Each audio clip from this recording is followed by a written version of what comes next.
আসসালামু আলাইকুম ওয়া রাহমাতুল্লাহি ওয়া বারাকাতুহু। আসসালাতু ওয়াসসালামু আলা মান লা নাবিয়্যা বা'দা।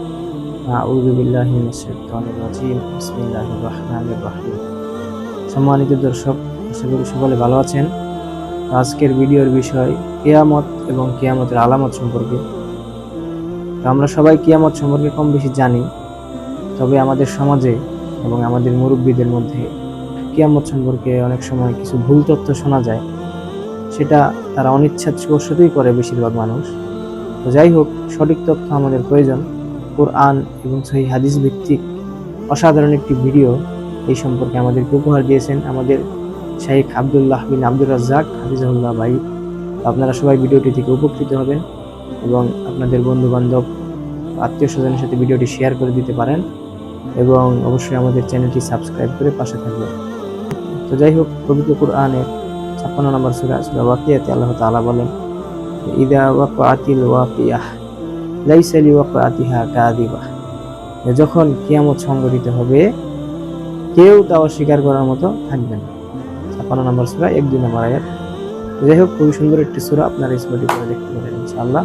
আসসালামু আলাইকুম ওয়া রাহমাতুল্লাহি ওয়া বারাকাতুহু। তো এই যে পবিত্র কোরআনে আল্লাহ তাআলা শুধু এই 2 আয়াত না, আর অসংখ্য আয়াতে কিয়ামত সম্পর্কিত বিভিন্ন কথা আল্লাহ তাআলা বলেছেন। তো এই কিয়ামত সম্পর্কে আল্লাহ বলেছেন। এখন এই কিয়ামত সম্পর্কে বিস্তারিত আমাদেরকে কে জানাবে? যার উপর আল্লাহ তাআলা কিয়ামতের কথাগুলি নাজিল করেছে, সে কার উপর নাজিল করেছে? তো যাই হোক, পবিত্র কোরআনের এই 2 আয়াত ব্যতীত আরো অসংখ্য আয়াতে আল্লাহ তাআলা কিয়ামতের কথা বলেছেন। তো কিয়ামতের কথা যেহেতু আল্লাহ উল্লেখ করেছেন, তো কিয়ামতের বর্ণনা যে কিভাবে হবে, কখন হবে, এই কথাগুলি আমাদেরকে কে জানাবে? নবী মুহাম্মদ সাল্লাল্লাহু আলাইহি ওয়াসাল্লাম। ঠিক আছে, কেন জানাবে? কারণ সূরা বাকারার 151 নম্বর আয়াতে আল্লাহ তাআলা বলেছেন যে কামা আরসালনা ফীকুম রাসূলাম মিনকুম ইয়াতলু আলাইকুম আয়াতিনা ওয়া ইউযাক্কিকুম ওয়া ইউআল্লিমুকুমুল কিতাবা ওয়াল হিকমা ওয়া ইউআল্লিমুকুম মা লাম তাকুনু তা'লামুন। মহান আল্লাহ তাআলা বলেন যে যেভাবে আমি তোমাদের মধ্যে একজন রাসূল প্রেরণ করেছি, কেন? কারণ বর্ণনা করছি যে ইয়াতলু আলাইকুম আয়াতিনা, যে আমার আয়াতগুলি তিলাওয়াত করে, ওয়া ইউযাক্কিকুম তোমাদেরকে পবিত্র করে, ওয়া ইউআল্লিমুকুমুল কিতাবা ওয়াল হিকমা তোমাদেরকে কিতাব এবং হিকমা শিক্ষা দেয়, আল্লিম করে, অর্থাৎ শিক্ষা দেয়। ঠিক আছে, তো আয়াতে যা যা আছে এগুলা তো তিলাওয়াত করছে, ওই যে বলছে ইয়াতলু আলাইকুম আয়াতিনা, তিলাওয়াতের পরেও আরো কি দায়িত্ব? আল্লিম করা, মানে শিক্ষা দেওয়া। যে আল্লাহ তাআলা বলেন ইযা ওয়াকাআতিল ওয়াকিয়া, যে যখন কিয়ামত সংঘটিত হবে, এখন নবীর কাজ এটা তিলাওয়াত করাও নবীর দায়িত্ব এবং এটা ব্যাখ্যা করা নবীর দায়িত্ব। নবী বলে দিবে যে হ্যাঁ, এই আয়াতের আল্লাহ তাআলা কি কি বুঝাইতে চাইছে। ঠিক আছে, তো এখন কথা হচ্ছে যা তিলাওয়াত করছে নবী, সেটা তো আমরা পাইলাম, কোরআনে পাইলাম। তো যেটা শিক্ষা দিছে, ব্যাখ্যাটা করছে, ওই ব্যাখ্যা পাবো কোথায়? হাদিসে। কথা বুঝছেন? এই কারণে এই হাদিসে আমরা কিয়ামত সম্পর্কিত বিভিন্ন বর্ণনা পাই। তো ঠিক আছে, আপনারা সবাই দেখেন, সবাই ভালো থাকবেন ইনশাআল্লাহ। আমাদের চ্যানেলের পাশে থাকবেন, লাইক এবং সাবস্ক্রাইব করে পাশে থাকবেন ইনশাআল্লাহ। আসসালামু আলাইকুম ওয়া রাহমাতুল্লাহি ওয়া বারাকাতুহু। আলহামদুলিল্লাহ ওয়াহদা ওয়াসসালাতু ওয়াসসালামু আলা মান লা নাবিয়্যা বা'দা। প্রিয় দর্শক ও শ্রোতা, আল্লাহ সুবহানাহু ওয়া তাআলার সৃষ্টির অন্যতম এক রহস্য হচ্ছে আল্লাহ একদিন এই আসমান, জমিন, এই পৃথিবী সবকিছু ধ্বংস করে দিবেন। কুল্লু মান আলাইহা ফান ওয়া ইয়াবকা ওয়াজহু রাব্বিকা যুল জালালি ওয়াল ইকরাম।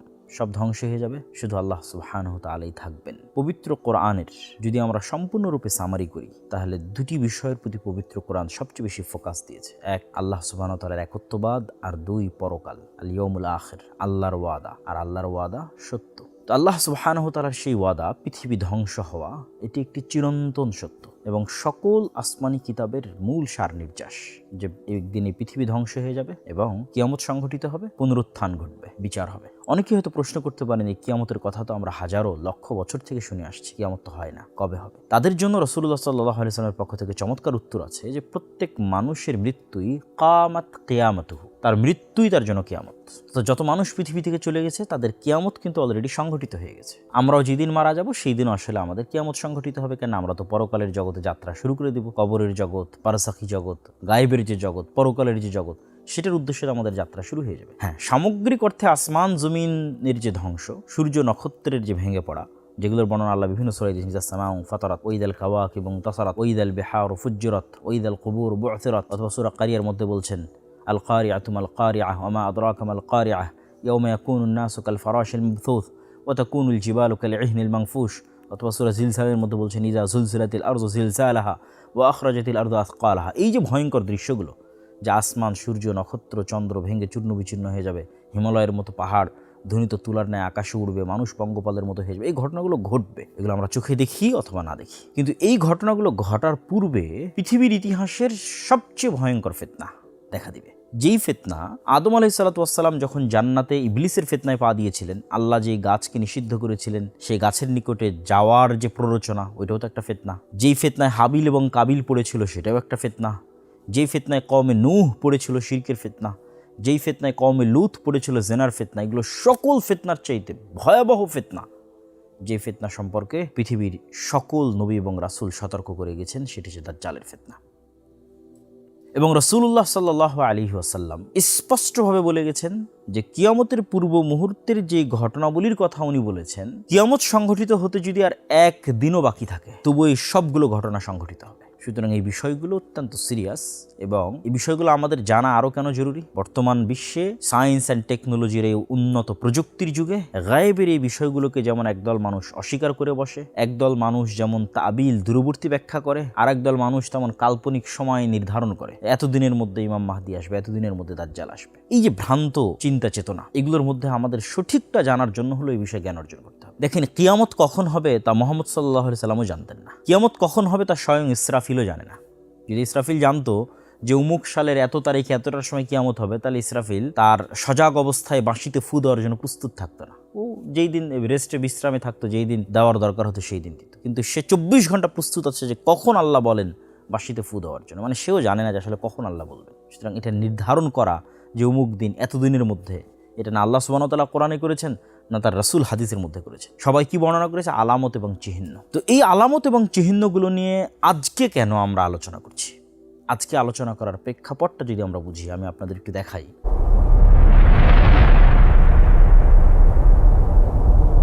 আপনারা আমাদের স্ক্রিনে একটি দৃশ্য দেখতে পাচ্ছেন। বিশ্বের সবচেয়ে বড় পরাশক্তি আমেরিকা, এবং সেই পরাশক্তির প্রেসিডেন্ট, অপ্রতিরোধ্য প্রেসিডেন্ট ডোনাল্ড ট্রাম্প, যিনি টুইটারে এবং তার সোশ্যাল প্ল্যাটফর্ম যে ট্রুথ, সেটাতে ভয়ঙ্কর ভয়ঙ্কর হুমকি এবং সকাল সন্ধ্যা হুমকি দেন। কাকে উঠিয়ে নিয়ে আসেন, ঠিক আছে, কার তেল বন্ধ করে দেন, কাকে কোথায় হামলা করেন, একদম টুইটারে তিনি আদেশ দেন এবং ট্রুথে আদেশ দেন, ওপেন সোশ্যাল প্ল্যাটফর্মে। তিনি এইভাবে সম্মিলিত মোনাজাত এবং সম্মিলিত জিকির, আমাদের ভাষায় যদি বলি, মানে খ্রিস্টান ধর্মের আলোকে তিনি বড় বড় খ্রিস্টান পাদ্রীদের একত্রিত করে, আমেরিকার ইতিহাসে ফার্স্ট কোনো প্রেসিডেন্ট, প্রথম কোনো প্রেসিডেন্ট, এইভাবে ধর্মীয় নেতাদের একত্রিত করে হোয়াইট হাউসের মধ্যে এই আমাদের ভাষায় সম্মিলিত মোনাজাত বা সম্মিলিত জিকির, যেটা বাইবেলের আলোকে তাদের যে দোয়া বা মোনাজাত, সেটি তিনি করছেন। শুধু এটিই নয়, আপনারা আরও আশ্চর্য হবেন যে বর্তমান যিনি আমেরিকার প্রতিরক্ষামন্ত্রী, যদিও আমেরিকা তার প্রতিরক্ষা মন্ত্রণালয়ের নাম পরিবর্তন করেছে, সেটার নাম এখন যুদ্ধ মন্ত্রণালয় বা যুদ্ধমন্ত্রী।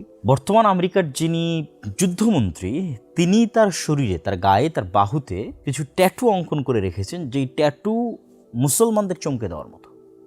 আমরা মুসলমানেরা ছোটবেলা থেকেই শুনেছি যে দাজ্জালের কপালে কাফের লেখা থাকবে আরবিতে, শুধু মুমিনেরা সেটা দেখতে পাবে। তো এই যুদ্ধমন্ত্রী, প্রতিরক্ষামন্ত্রী, তার বাহুতে কাফের আরবিতে স্পষ্টভাবে ট্যাটু করে রেখেছে। তার মানে সেই দাজ্জাল, এটি আমরা বলতেছি না, কিন্তু এই বিষয়গুলো অবশ্যই তার বাহুতে লেখা এই কাফের মুসলমানদেরকে চমকে দেওয়ার মতো। যে রাসূল সাল্লাল্লাহু আলাইহি ওয়াসাল্লামের যে হাদিস আমরা শুনে আসলাম যে দাজ্জালের কপালে লেখা থাকবে কাফের, সেটা কেউ তার শরীরে ট্যাটু করে রাখতেছে, এবং একটা বিশ্বের পরাশক্তির এত বড় পর্যায়ের মন্ত্রী, এটা অবশ্যই চিন্তার বিষয়। শুধু তাই নয়, সে কিন্তু অনেক বইও লিখেছে। তার মধ্যে তার অন্যতম একটি বই হচ্ছে আমেরিকান ক্রুসেড, তথা আমেরিকা ধর্মযুদ্ধ করতেছে বা ধর্মযুদ্ধ করা উচিত, এই তত্ত্বের উপর কিন্তু সে একটি বই লিখে ফেলেছে। শুধু এই পর্যন্তই সীমাবদ্ধ নয়। আপনারা সকলে আন্তর্জাতিক প্রতিষ্ঠান, অর্থ লেনদেনের, যারা বিদেশ থেকে টাকা পয়সা পাঠান, তারা জানেন পেপ্যালের সহকারী প্রতিষ্ঠাতা, এবং এআই ভালো মোটামুটি এআই নিয়ে কাজ করতেছে, আর্টিফিশিয়াল ইন্টেলিজেন্স নিয়ে, পিটার থিয়েল, তার কথা আপনারা অনেকেই জানেন। পিটার থিয়েল কিন্তু ধারাবাহিক সিরিজ আলোচনা করতেছে অ্যান্টি ক্রাইস্টের উপর। অ্যান্টি ক্রাইস্ট মানে দাজ্জালকে বাইবেলের প্রফেসি অনুযায়ী, বাইবেলের ভবিষ্যৎবাণী অনুযায়ী অ্যান্টি ক্রাইস্ট বলা হয় দাজ্জালকে।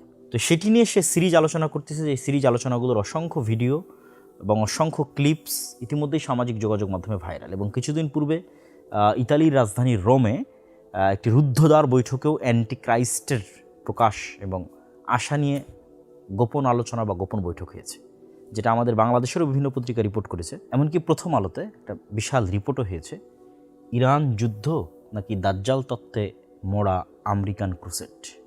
এবং এই বিশাল রিপোর্টে দাজ্জাল কেন্দ্রিক যে তথ্য বা যে তথ্যগুলো আমি আপনাদের সামনে তুলে ধরলাম, এখন যেগুলো নিয়ে আলোচনা হচ্ছে সেগুলোর মোটামুটি একটা আলোচনা এখানেও আছে, আপনারা পেয়ে যাবেন এখানে। প্রিয় দর্শক ও শ্রোতা, যখন আমাদের নবী মুহাম্মদ সাল্লাল্লাহু আলাইহি ওয়াসাল্লাম পৃথিবীতে আগমন করেন, তার আগে থেকেই পৃথিবীতে কানাঘুষা হচ্ছিল যে শেষ নবী আসবে, শেষ নবীর আসার সময় হয়ে আসতেছে। এবং এই কারণে ইহুদিরা মদিনায় হিজরত করেছিল, তারা জানতো যে এখানে শেষ নবীর আগমন ঘটবে। আমি জানি না পৃথিবীর হিস্ট্রিতে, বিশেষ করে মুহাম্মদ সাল্লাল্লাহু আলাইহি ওয়াসাল্লামের মৃত্যুর পরে গত 1400 বছরে কখনো, মুসলমানেরা তো সবসময় তাদের মধ্যে দাজ্জাল এবং কিয়ামত কেন্দ্রিক আলোচনা, বই পুস্তক লেখালেখি এগুলো সবসময় হয়েছে, কিন্তু ওয়ার্ল্ড ওয়াইড যে বিশ্বের অন্য ধর্মের মানুষেরাও দাজ্জাল নিয়ে আলোচনা করতেছে, দাজ্জাল নিয়ে লেখালেখি করতেছে এবং তারাও ভাবতেছে যে দাজ্জাল আসবে অথবা আসতেছে, এরকম ধরনের ব্যাপক আলাপ আলোচনা অতীতে কখনো হয়েছে কিনা এটা আমার জানা নেই। এবং এখানে আরও একটি রিপোর্ট আপনারা সকলেই দেখে থাকবেন, আমিও আপনাদের দেখাচ্ছি। কিছুদিন পূর্বে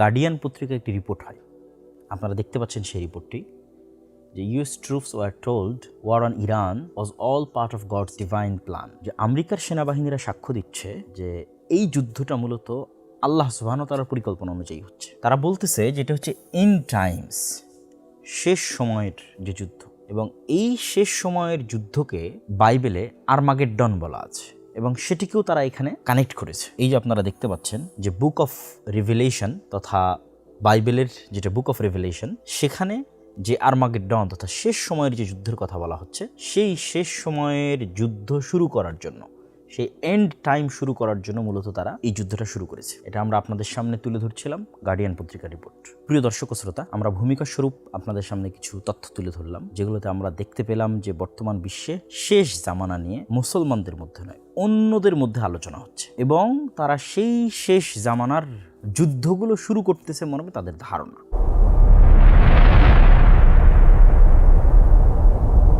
তো সেক্ষেত্রে এখানে একটা কমন বিষয়, 3 আসমানি ধর্ম বা 3 আব্রাহামিক রিলিজিয়নের মধ্যে একটি কমন বিষয় আছে, সেটা যে কিয়ামতের পূর্ব মুহূর্তে মাসিহা আসবে এবং all are waiting for a মাসিহা। খ্রিস্টান are waiting, Jewish are waiting, Muslims are waiting, Shia Muslims also, they are also waiting. সবাই মাসিহার অপেক্ষা করতেছে। মাসিহা মানে হচ্ছে যিনি উদ্ধার করে, আরবিতে মাসিহ মানে যিনি উদ্ধার করে বিপদ থেকে। তো ঈসা আলাইহিস সালাতু ওয়াস সালামও মাসিহ, দাজ্জালও মাসিহ, মাসিহ দাজ্জাল, ঈসা মাসিহ। আমরাও কিন্তু আমাদের আরবিতে আমাদের দোয়ার মধ্যেও ঈসা আলাইহিস সালাতু ওয়াস সালামকে ঈসা মাসিহ এবং দাজ্জালকে মাসিহ দাজ্জাল, মাসিহ বলেই সম্বোধন করা হয়েছে। তথা শেষ জামানায় বিপদ থেকে উদ্ধার করবে এরকম একজন ব্যক্তি আসবে, সেটার অপেক্ষায় খ্রিস্টানেরাও, সেটার অপেক্ষায় ইহুদিরাও, সেটার অপেক্ষায় মুসলমানেরাও। খ্রিস্টানদের সাথে মুসলমানদের আরেকটি যেটা বড় মিল, সেটা হচ্ছে খ্রিস্টানেরাও বিশ্বাস করে ঈসা আলাইহিস সালাতু ওয়াস সালাম দ্বিতীয়বার পৃথিবীতে আসবেন, মুসলমানেরাও বিশ্বাস করে ঈসা আলাইহিস সালাতু ওয়াস সালাম দ্বিতীয়বার পৃথিবীতে আসবেন। যদিও খ্রিস্টানেরা বিশ্বাস করে যে ঈসা আলাইহিস সালাতু ওয়াস সালাম মৃত্যুবরণ করেছেন, আর মুসলমানেরা বিশ্বাস করে ঈসা আলাইহিস সালাতু ওয়াস সালাম জীবিত অবস্থায় তাকে আকাশে উঠিয়ে নেওয়া হয়েছে। এবং এখানে আরও একটি মজার বিষয়, সেটি হচ্ছে যেখানে ইহুদিদের বিশ্বাস অনুযায়ী মারিয়াম আলাইহিস সালাতু ওয়াস সালাম একজন খারাপ মহিলা, নাউজুবিল্লাহ, এবং তার সন্তান অবৈধ সন্তান, নাউজুবিল্লাহ, এবং তারাই তাকে হত্যা করেছে। ইহুদিরাও বিশ্বাস করে তারা সাকসেসফুল ঈসা আলাইহিস সালামকে হত্যা করেছে। এবং খ্রিস্টানেরা যেখানে বিশ্বাস করে যে তিনি তাদের নবী এবং পবিত্র, সেখানে তাদের নবীর হত্যাকারী এবং তাদের নবীর মায়ের প্রতি অপবাদ দানকারী এবং তাদের নবীকে অবৈধ সন্তান ঘোষণাকারী যে সম্প্রদায় ইহুদি, তাদের প্রতি তাদের যে পরিমাণ শত্রুতা হওয়া উচিত সেটি কিন্তু আমরা এখন দেখছি না। যেটি কিন্তু হিস্ট্রি বলে যে তাদের মধ্যে শত্রুতা সবচেয়ে বেশি ছিল। কিন্তু হিস্ট্রিতে প্রথমবারের মতো এত বড় বিশ্বাসগত বৈপরীত্য থাকার পরেও তাদের যে একতা, এটার কারণে আধুনিক অনেক বিশ্লেষক বিশ্লেষণ করেছেন যে এটার পিছনেও এক প্রকার খ্রিস্টান, যাদেরকে বলা হয় ইভ্যাঞ্জেলিক্যাল খ্রিস্টিয়ান বা জায়নিস্ট খ্রিস্টিয়ান। ইভ্যাঞ্জেলিক্যাল মানে ইঞ্জিল কেন্দ্রিক, ইঞ্জিলকে ইংরেজিতে ইভাঞ্জেল বলে, ইঞ্জিল কেন্দ্রিক তথা বাইবেল কেন্দ্রিক, বাইবেলের প্রতি ফোকাস দেয়, এরকম যারা খ্রিস্টান, আপনি এটা নিয়ে সার্চ দিতে পারেন, রিসার্চ করতে পারেন। আমরাও আপনাদেরকে স্ক্রিনে দেখাচ্ছি যে তাদের বিশ্বাস হচ্ছে জেরুজালেমে যতক্ষণ থার্ড টেম্পল তৈরি না হচ্ছে ততক্ষণ বাইবেলিক্যাল প্রফেসি পূরণ হবে না, এবং বাইবেলিক্যাল প্রফেসি অর্থাৎ বাইবেলের বলা ভবিষ্যৎবাণী তখনই পূরণ হবে যখন জেরুজালেমে থার্ড টেম্পল তৈরি হবে এবং সকল ইহুদিরা জেরুজালেমে একত্রিত হবে, এবং তখনই এন্টিক্রাইস্ট বের হবে, এবং এন্টিক্রাইস্ট বের হলেই ঈসা আলাইহিস সালাম পুনরায় পৃথিবীতে নেমে আসবেন।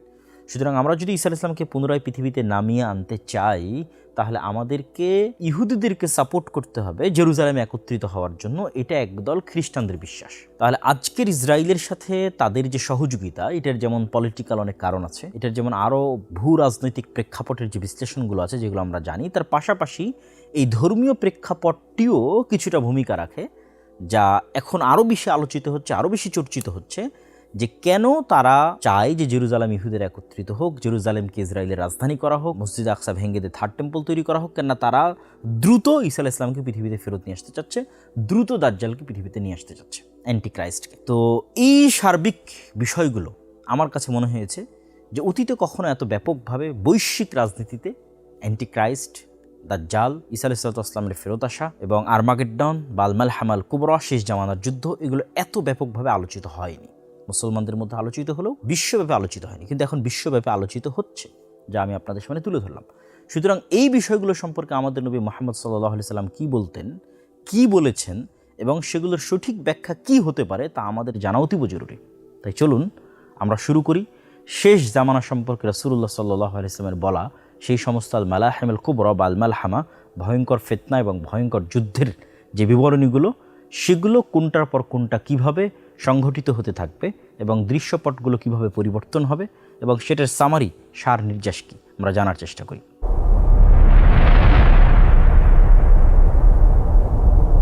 প্রিয় দর্শক ও শ্রোতা, কিয়ামতের পূর্ব মুহূর্তে যে বিষয়গুলো সংঘটিত হবে সে বিষয়ে অসংখ্য হাদিস বিভিন্ন সানাদে বর্ণিত হয়েছে, যেগুলো বিশেষ করে মুহাদ্দিসিনে কেরাম তাদের কিতাবগুলোর মধ্যে কিতাবুল ফিতান নামে অন্তর্ভুক্ত করেছে এবং কিছু কিছু ইমাম এই নামে আলাদা বইও রচনা করেছে। কিন্তু এগুলোর মধ্যে অসংখ্য জাল, জয়ীফ এবং সানাদের মতভেদ অনেক কিছুই আছে। আমরা যদি প্রত্যেকটা হাদিস ধরে আলোচনা করি, সেটা আপনাদের জন্য বোঝা, চিন্তা করা এবং মিলানো অনেক কঠিন হবে। তো যত হাদিস আমরা শুনে থাকি অথবা যত হাদিস আমরা পেয়ে থাকি, সেগুলোর মধ্যে যেগুলো বেশিরভাগ সহিহ হাদিস এবং বেশি বিশুদ্ধ হাদিস, সেগুলোই আমরা সামনে রাখবো এবং সেগুলোর সামারি, এবং সেই সামারিতে একটার পর একটা কোনটা সংঘটিত হবে সেটার আমার যেটা বুঝ মনে হয়েছে যে এটি বেশি বিশুদ্ধ বা এটি বেশি হাদিস সঙ্গত, সেই ধারাবাহিকতা আমি আপনাদের সামনে তুলে ধরবো। ওই ধারাবাহিকতাতেই হবে সেটি কিন্তু আমারও জানা নাই, বরং আল্লাহ সুবহানাহু ওয়া তাআলা ভালো জানেন যে কোন ধারাবাহিকতায় সেটি সংঘটিত হবে। তো আমরা রাসূলুল্লাহ সাল্লাল্লাহু আলাইহি ওয়াসাল্লামের একটা হাদিস দিয়ে শুরু করি যে তোমরা 6টা জিনিস গণনা করে রাখো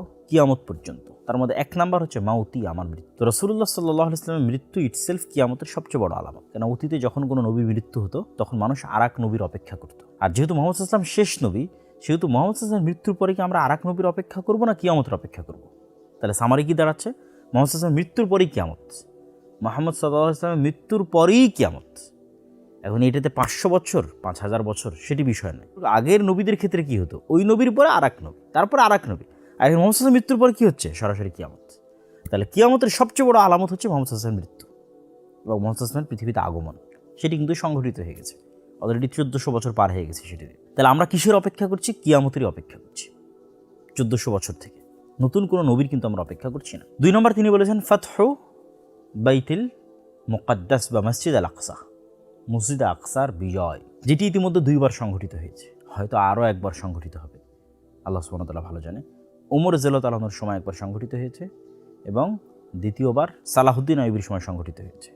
যদিও এই মসজিদ আকসা বা এই জেরুজালেম নগরী মুহাম্মদ সাল্লাল্লাহু আলাইহি ওয়াসাল্লামের পূর্বেও বহুবার বিজয় হওয়া এবং না হওয়া কেন্দ্রিক হিস্ট্রি আছে। স্বয়ং রাসূল সাল্লাল্লাহু আলাইহি ওয়াসাল্লামের যুগে আছে, যেটা আমি আমার বই ফিলিস্তিনে বিস্তারিত আলোচনা করেছি, ওখান থেকে আপনারা এই বিষয়টা দেখে নিতে পারেন।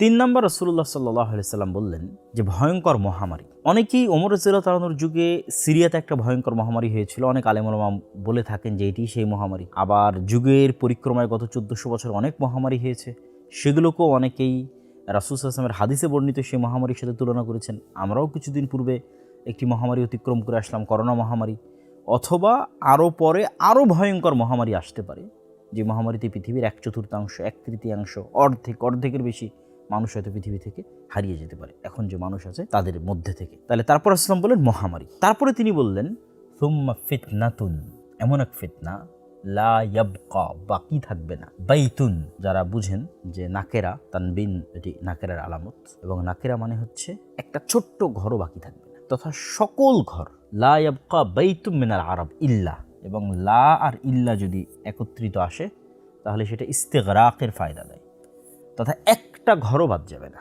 লিটারেলি একটি ঘরও মুক্ত থাকবে না। আরবের প্রত্যেক ঘরে রাসূল নির্দিষ্ট করে দিলেন আল আরব, আরবের প্রত্যেক ঘরে একটা ফিতনা প্রবেশ করবে। অনেক আলেম ওলামা ব্যাখ্যা করেছেন যে এই ফিতনা হচ্ছে আজকের যুগের মোবাইল বা আজকের যুগের ইন্টারনেট, সামাজিক যোগাযোগ মাধ্যম। কিন্তু আমার মনে প্রশ্ন তৈরি হয় যে এই ইন্টারনেট, সামাজিক যোগাযোগ মাধ্যমের ফিতনা তো পৃথিবীর সকল ঘরে প্রবেশ করেছে। আর রাসূলুল্লাহ সাল্লাল্লাহু আলাইহি ওয়াসাল্লাম তো এখানে বলেছেন আল আরব, নির্দিষ্ট করেছেন সারা পৃথিবী নয়, শুধু আরবের প্রত্যেক ঘরে প্রবেশ করবে। এখানে আরও একটি ব্যাখ্যা আমরা দাঁড় করাতে পারি যে কোরআন এবং হাদিসে যেখানেই ফিতনা শব্দটি ব্যবহৃত হয়েছে, ফিতনা আরও অনেক জায়গায় ফিতনা ব্যবহৃত হয়েছে, যেমন ওমর রাদিয়াল্লাহু তাআলা আনহু হচ্ছেন ফিতনার দরজা, সেখানে ফিতনা ব্যবহৃত হয়েছে। তারপরে হচ্ছে ওসমান রাদিয়াল্লাহু তাআলা আনহুর মৃত্যুর পর সাহাবীরা এবং তাবিঈরা হাদিস বর্ণনাকারীর নাম জিজ্ঞেস করতেন, তো ওখানে জিজ্ঞেস করা হচ্ছে মানে বা'দ আল ফিতনা, ফিতনার পরে। তো ফিতনা মানে এই সকল জায়গায় ফিতনা দ্বারা উদ্দেশ্য করা হয়েছে মারামারি, গণ্ডগোল, যুদ্ধ, বিগ্রহ, হত্যা, রাহাজানি। তো সাধারণত ফিতনা বলতে কোরআন এবং হাদিসে কিন্তু অন্যান্য জায়গায় এটি মূল উদ্দেশ্য হয়। তো আমরা যদি ফিতনা দ্বারা সেটি মূল উদ্দেশ্য নেই যে হত্যা, মারামারি, রাহাজানি, খুন খারাপি, তাহলে এমন এক যুদ্ধ অথবা গৃহযুদ্ধ অথবা মারামারি সংঘটিত হবে যেটাতে আরবের প্রত্যেক ঘর যুক্ত হয়ে যাবে। এটিও একটি খুবই অন্যতম একটি কিয়ামতের আলামতগুলোর অন্তর্ভুক্ত। এবং এই আলামতের সাথে কানেক্টেড আরও কিছু হাদিস আছে। রাসূলুল্লাহ সাল্লাল্লাহু আলাইহি ওয়াসাল্লাম অন্য এক হাদিসে বলেছেন, অচিরেই ফোরাত নদীর মধ্যে থেকে এমন এক স্বর্ণের পাহাড় বের হবে, যেই স্বর্ণ ভাগাভাগি কেন্দ্রিক এক ভয়ঙ্কর মারামারিতে সকল আরব সম্পৃক্ত হয়ে যাবে। আপনারা দেখতে পাচ্ছেন যে ইরাকের অন্তর্গত ইউফ্রেটিস বা ফোরাত নদী, এই ফোরাত নদী সম্পর্কে রাসূলুল্লাহ সাল্লাল্লাহু আলাইহি ওয়াসাল্লাম এই ভবিষ্যৎবাণীটি করেছেন ইরাকের ফোরাত নদী সংক্রান্ত। তো সেক্ষেত্রে অনেক আলেম ওলামা এটির ব্যাখ্যা করেছেন যে এখানে সত্যিকার অর্থে একদিন স্বর্ণের পাহাড় বের হবে, আর এটিও অসম্ভব কিছু নয়। আজ থেকে 100 বছর 200 বছর আগে কে জানতো মাটির নিচ থেকে তেলের খনি বের হবে, গ্যাসের খনি বের হবে। এটা যেমন আজ থেকে 500 বছর আগের মানুষের কাছে অসম্ভব ছিল, হয়তো আমাদের কাছে অসম্ভব মনে হচ্ছে যে ফোরাত নদী থেকে কীভাবে স্বর্ণের পাহাড় বের হবে, কিন্তু একদিন বাস্তবই হবে। অথবা কিছু আলেম ওলামা ব্যাখ্যা করেছেন যেখানে স্বর্ণ দ্বারা মূল্যবান কিছু উদ্দেশ্য, দামি কিছু উদ্দেশ্য, যেমনটা আমরা আমাদের পরিভাষায় দামি কোনো কিছুকে স্বর্ণের সাথে তুলনা করে থাকি। তো সেক্ষেত্রে যদি আমরা তেলের কথা চিন্তা করি, তাহলে আজকের এখন যে যুদ্ধ ইরান আমেরিকা অথবা আমেরিকা ভেনেজুয়েলা যে যুদ্ধ, সেটি থেকে আমরা অন্তত দেখতেছি, এবং পেট্রোল পাম্পগুলোতে যে বিশাল লম্বা লাইন এবং তেলের যে সংকট আমরা আমাদের এই সময়ে এখন দেখতেছি, সেটা থেকে আমরা বুঝতেছি যে তেল স্বর্ণের চেয়েও দামি। কারণ আজকে যদি জ্বালানি বন্ধ হয়ে যায়, গ্যাস এবং তেল বন্ধ হয়ে যায়, তাহলে পৃথিবী 100 বছর পূর্বে ফিরে যাবে। বিদ্যুৎ উৎপাদন হবে না, বিদ্যুৎ উৎপাদন না হলে আপনার মোবাইল কম্পিউটার কিছু চলবে না, মোবাইল কম্পিউটার কিছু না চললে, গাড়ি ঘোড়া না চললে, বিমান না চললে, পানি জাহাজ না চললে, আপনি কল্পনা করেন পৃথিবী 500 বছর পূর্বের যে গরুর গাড়ি এবং ঘোড়ার যুগ, সেটাতে ফেরত চলে যাবে। তাহলে আজকের জ্বালানি কিন্তু আমরা দেখতেছি স্বর্ণের চেয়েও দামিতে পরিণত হয়েছে। তাহলে যদি ওই ব্যাখ্যা গ্রহণ করা হয় যে দামি কিছু, তাহলে সেটি জ্বালানি হওয়াও অসম্ভব কিছু নয়। তবে আমরা হাদিসকে হাদিসের প্রকাশ্য অর্থের উপর রাখাকেই সমীচীন মনে করি। হাদিসে রাসূল সাল্লাল্লাহু আলাইহি ওয়াসাল্লাম স্পষ্টভাবে যাহাব, স্বর্ণ শব্দটি ব্যবহার করেছেন। চলেন একটু হাদিসটা দেখি। রাসূলুল্লাহ সাল্লাল্লাহু আলাইহি ওয়াসাল্লাম হাদিসে বলছেন যে ইউশিকুল ফরাত, অচিরে ফরাত নদী থেকে আইয়াহসারা আন জাবালিন, একটি পাহাড় প্রকাশ পাবে, মিন যাহাবিন, স্বর্ণের। স্পষ্টভাবে তিনি স্বর্ণের বলেছেন। হাদিসের যতগুলো রিওয়ায়াত আছে প্রায় সকল রিওয়ায়াতে যে আন জাবালিন মিন যাহাবিন, সবগুলোতে আন কানজিন মিন যাহাবিন, স্বর্ণের পাহাড় অথবা স্বর্ণের কানজ বা স্বর্ণের খাজানা বা স্বর্ণের খনি বের হবে, এবং মানুষ সেটি নিয়ে যুদ্ধ করবে ভয়াবহ, সেটিও সেখানে উল্লেখ আছে। তো সেক্ষেত্রে আমরা হাদিসটিকে হাদিসের প্রকাশ্য অর্থের উপর রাখাকেই বেশি সমীচীন মনে করি। আল্লাহু আ'লাম বিসওয়াব।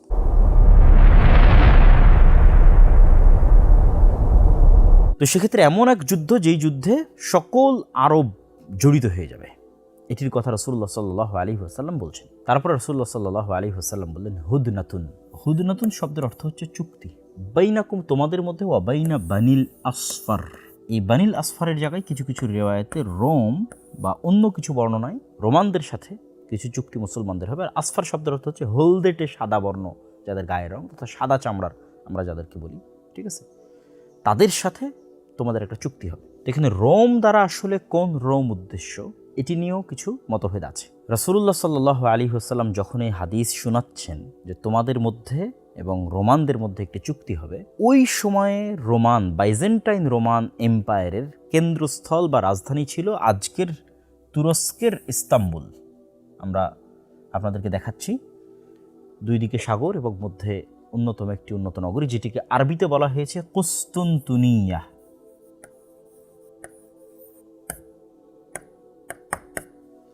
এবং ইংরেজিতে বলা হয় কনস্টান্টিনোপল, এবং আমরা চিনি ইস্তাম্বুল নামে। আর যদি আমরা সরাসরি রোম দ্বারা ইতালির রাজধানী রোম ধরি, এই যে ইতালি এবং ইতালির রাজধানী রোম, এটি যদি আমরা গণ্য করি, অনেকে এটিকে ব্যাখ্যা করেছেন, তাহলে ওখানে ইস্তাম্বুল এবং এখানে রোম। যে সময় রাসূল সাল্লাল্লাহু আলাইহি ওয়াসাল্লাম এই হাদিসটি বলছেন, ওই সময়ে বাইজেন্টাইন রোমান এম্পায়ারের অধিকাংশ ছিল অর্থোডক্স খ্রিস্টান। যেমন সহিহ বুখারীর যে হাদিসগুলোতে ব্যাত্রিক বা প্যাট্রিয়ক, এই প্যাট্রিয়ক কিন্তু ইতালির রোমে না, ইতালির রোমে আছে পোপ, আর প্যাট্রিয়ক আছে কোথায়? সেটি হচ্ছে রাশিয়া। এই যে আমরা মস্কো দেখতে পাচ্ছি, রাশিয়া, এবং রাশিয়ার প্রেসিডেন্ট ভ্লাদিমির পুতিন, তিনিও অর্থোডক্স খ্রিস্টান পাদ্রীদের দ্বারা অনেক বেশি প্রভাবিত। তাহলে যেই সময় রাসূল সাল্লাল্লাহু আলাইহি ওয়াসাল্লাম বলছেন, ওই সময় বাইজেন্টাইন এম্পায়ার, যেটা তুরস্কের রাজধানী ইস্তাম্বুল, যেটা আমরা আপনাদেরকে ইন্ডিকেট করে দিলাম, আর ইতালির রাজধানী রোম আর এই মস্কো। তো রোম দ্বারা যদি ইতালির রাজধানী রোম উদ্দেশ্য হয় তাহলে পুরো ইউরোপ, আর যদি আমরা অর্থোডক্স খ্রিস্টান উদ্দেশ্য নেই তাহলে রাশিয়া। তো যখন রোমানদের সাথে মুসলমানদের একটি চুক্তি হবে, তখন তারা একত্রিত অবস্থায় তৃতীয় আর এক শত্রুর বিরুদ্ধে যুদ্ধ করবে। এটি ইন্ডিকেট করা খুব কঠিন যে সেই তৃতীয় শত্রু কারা। মানে আমরা যদি আজকের বিশ্ব ব্যবস্থা অনুযায়ী চিন্তা করি, এটাই যে সংগঠিত হবে তা কিন্তু নয়। আজ থেকে 1000 বছর আগে পৃথিবীর বিশ্ব ব্যবস্থা এরকম ছিল না, আজ থেকে 500 বছর আগে পৃথিবীর বিশ্ব ব্যবস্থা এরকম ছিল না। তাহলে প্রত্যেক আলেম তার যুগ অনুযায়ী যদি চিন্তা করে যে তাহলে আজকের রোমান কারা এবং আজকের তৃতীয় শত্রু কারা হতে পারে, আজ থেকে 500 বছর পরে পৃথিবীর প্রেক্ষাপট চেঞ্জ হয়ে যেতে পারে, তখন অন্য কাউকে তৃতীয় শত্রু মনে হতে পারে, কিন্তু এই ঘটনা অবশ্যই ঘটবে। রাসূল সাল্লাল্লাহু আলাইহি ওয়াসাল্লাম বলছেন যে কিয়ামত সংঘটিত যদি একদিনও বাকি থাকে তবু এটি সংঘটিত হবে। তা আমরা যেহেতু আমাদের পরের ভবিষ্যতের কথা বলতে পারবো না, এখনকার প্রেক্ষাপটের আলোকে যদি আমরা রোম দ্বারা ইতালির রোম উদ্দেশ্য নেই, তাহলে ইউরোপের সাথে মুসলমানদের একটা চুক্তি হবে। আর তৃতীয় শত্রু যদি আমরা চিন্তা করি, তাহলে সেই তৃতীয় শত্রু মস্কো হতে পারে, তৃতীয় শত্রু চায়নাও হতে পারে, তৃতীয় শত্রু ইসরায়েলও হতে পারে, তৃতীয় শত্রু পারস্য হতে পারে, তৃতীয় শত্রু হিন্দুরাও হতে পারে। ঠিক আছে, তৃতীয় শত্রু আমেরিকা ইসরায়েলের সম্মিলিত শক্তিও হতে পারে। আর যদি আমরা চিন্তা করি রোম দ্বারা আজকের বিশ্ব অনুযায়ী এটি হবে, তা কিন্তু বলতেছি না, কেননা 500 বছর আগে একরকম ছিল, আজ আর একরকম, আজ 500 বছর আর একরকম হবে। যদি চিন্তা করি যে না মস্কো রাশিয়া, তাহলে মুসলমানদের সাথে মস্কো রাশিয়া বা সেই কেন্দ্রিক যে জোট, তারা একত্রিত হবে। আর তৃতীয় শত্রু তাহলে ইউরোপ, তৃতীয় শত্রু তাহলে আমেরিকা, আল্লাহু আলাম। সকল কিছুরই সম্ভাবনা আছে। এই যে যুদ্ধের বর্ণনা রাসূলুল্লাহ সাল্লাল্লাহু আলাইহি ওয়াসাল্লাম দিচ্ছেন, যে রোমান খ্রিস্টানেরা এবং মুসলমানেরা একত্রিত হয়ে এক তৃতীয় শত্রুর বিরুদ্ধে যুদ্ধ করবে এবং সেই তৃতীয় শত্রুর বিরুদ্ধে তোমরা বিজয় অর্জন করবে। এই বিজয় অর্জনের পর একজন খ্রিস্টান ক্রোশ উত্তোলন করে বলবে, ক্রোশ চিহ্ন, যে এই ক্রোশের কারণেই আমাদের বিজয় হয়েছে, এই ক্রস চিহ্নের কারণেই আমাদের বিজয় হয়েছে। তখন আর এক মুসলমান উঠে তার ইমানি জাজবার কারণে সে বলবে না, আল্লাহর সহযোগিতা আমার বিজয় হয়েছে, এবং সে এটা ভেঙে দেবে। তখনই এই যে রোমান খ্রিস্টানদের সাথে মুসলমানদের যে একটা চুক্তি হলে চুক্তিটা ভেঙে যাবে। রাসূলুল্লাহ সাল্লাল্লাহু আলাইহি ওয়াসাল্লাম বলছেন, ওই দিন রোমান খ্রিস্টানদের 80টি পতাকা থাকবে এবং প্রত্যেক পতাকার অধীনে 12,000 সেনাবাহিনী থাকবে। 12,000, 80টি পতাকার অধীনে রোমান খ্রিস্টানরা একত্রিত হবে। 80টি পতাকার দ্বারা যদি আমরা 80টা দেশ উদ্দেশ্য নিয়ে হতেও পারে, আল্লাহু আলাম, আল্লাহ সুবহানাহু ওয়া তাআলা ভালো জানেন। প্রত্যেক পতাকার অধীনে 12,000 করে সৈন্যবাহিনী থাকবে। তাহলে ইন টোটাল 12,000 গুণ 80 দিলে 9,60,000, তথা প্রায় 10 লক্ষ, প্রায় 10 লক্ষ নগদ ইনফ্যান্ট্রি তথা একদম যোদ্ধা, তারা মুসলমানদের মুখোমুখি হবে। কোন জায়গায় মুখোমুখি হবে এটি রাসূল সাল্লাল্লাহু আলাইহি ওয়াসাল্লাম অন্য আর এক হাদিসে বলে দিয়েছেন। তিনি বলেছেন, ততদিন পর্যন্ত কিয়ামত হবে না যতদিন তোমরা এবং রোমানরা মুখোমুখি না হচ্ছ আমাক এবং দাবেক নামক জায়গায়। চলুন দেখে আসি সেই জায়গাটা কোথায়।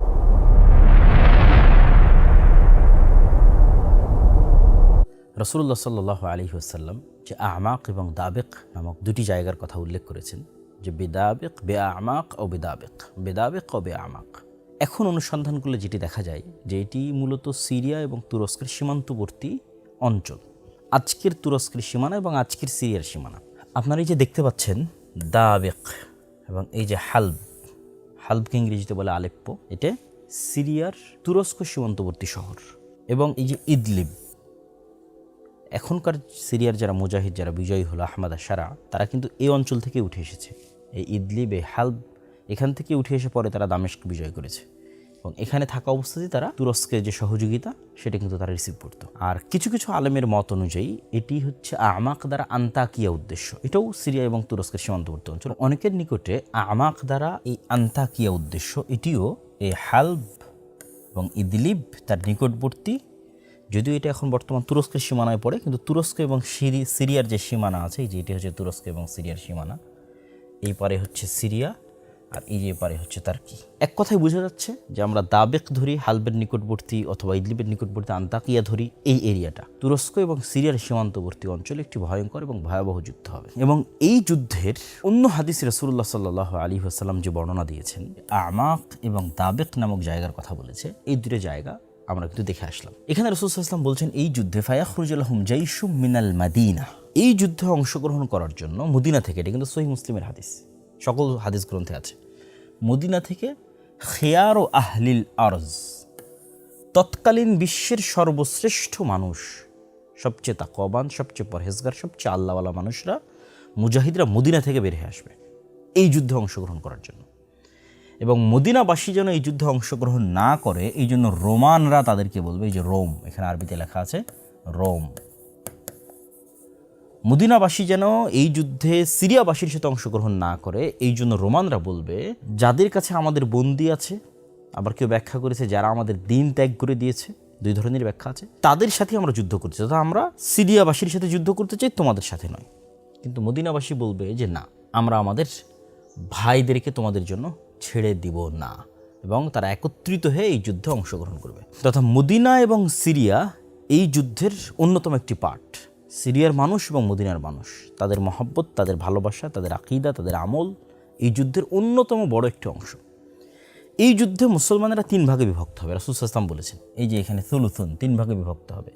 3 ভাগের 1 ভাগ শহীদ হবে, হুম আফজালুশ শুহাদা, পৃথিবীর সর্বশ্রেষ্ঠ শহীদ, ইনদাল্লাহ, আল্লাহর নিকটে। এবং 3 ভাগের 1 ভাগ এই যুদ্ধ থেকে পালিয়ে আসবে, লা ইয়াতুবুল্লাহু আলাইহিম আবাদান, কোনো দিন আল্লাহ তাদের তওবা কবুল করবে না, আবাদা, কোনোদিন আল্লাহ তাদের তওবা কবুল করবে না। 3 ভাগের 1 ভাগ, 3 ভাগের 1 ভাগ পালিয়ে গেল, 3 ভাগের 1 ভাগ শহীদ হলো, আর বাকি 3 ভাগ সুলুসুল আখির, তাদেরকে আল্লাহ বিজয় দান করবে। এবং এই পরবর্তী যে 3 ভাগ, লা ইফতানুনা আবাদা, তারা পরবর্তীতে কখনো আর ফিতনায় পতিত হবে না। মানে পরবর্তীতে যে দাজ্জালের ফিতনা আসবে, ইয়াজুজ মাজুজের ফিতনা আসবে, পৃথিবীর ভয়ঙ্কর ভয়াবহ ফিতনা আসবে, এই বিজয়ী দল আর কোনো ফিতনা তাদেরকে স্পর্শ করতে হবে, তারা বিজয়ী থাকবে, ফিতনা মুক্ত থাকবে। এই বিজয়ী দল ইফতাতিহুনা কুসতুনতুনিয়াহ, এই বিজয়ী দল কুসতুনতুনিয়া, কনস্টান্টিনোপল বিজয় করবে। আপনারা অনেকেই জানেন যে কনস্টান্টিনোপল কিন্তু এই মধ্যেই বিজয় হয়েছে। সুলতান মুহাম্মদ আল ফাতেহ, তিনি উসমানী খেলাফতের অন্যতম একজন বাদশাহ খলিফা, তিনি কিন্তু কনস্টান্টিনোপল বিজয় করেছেন।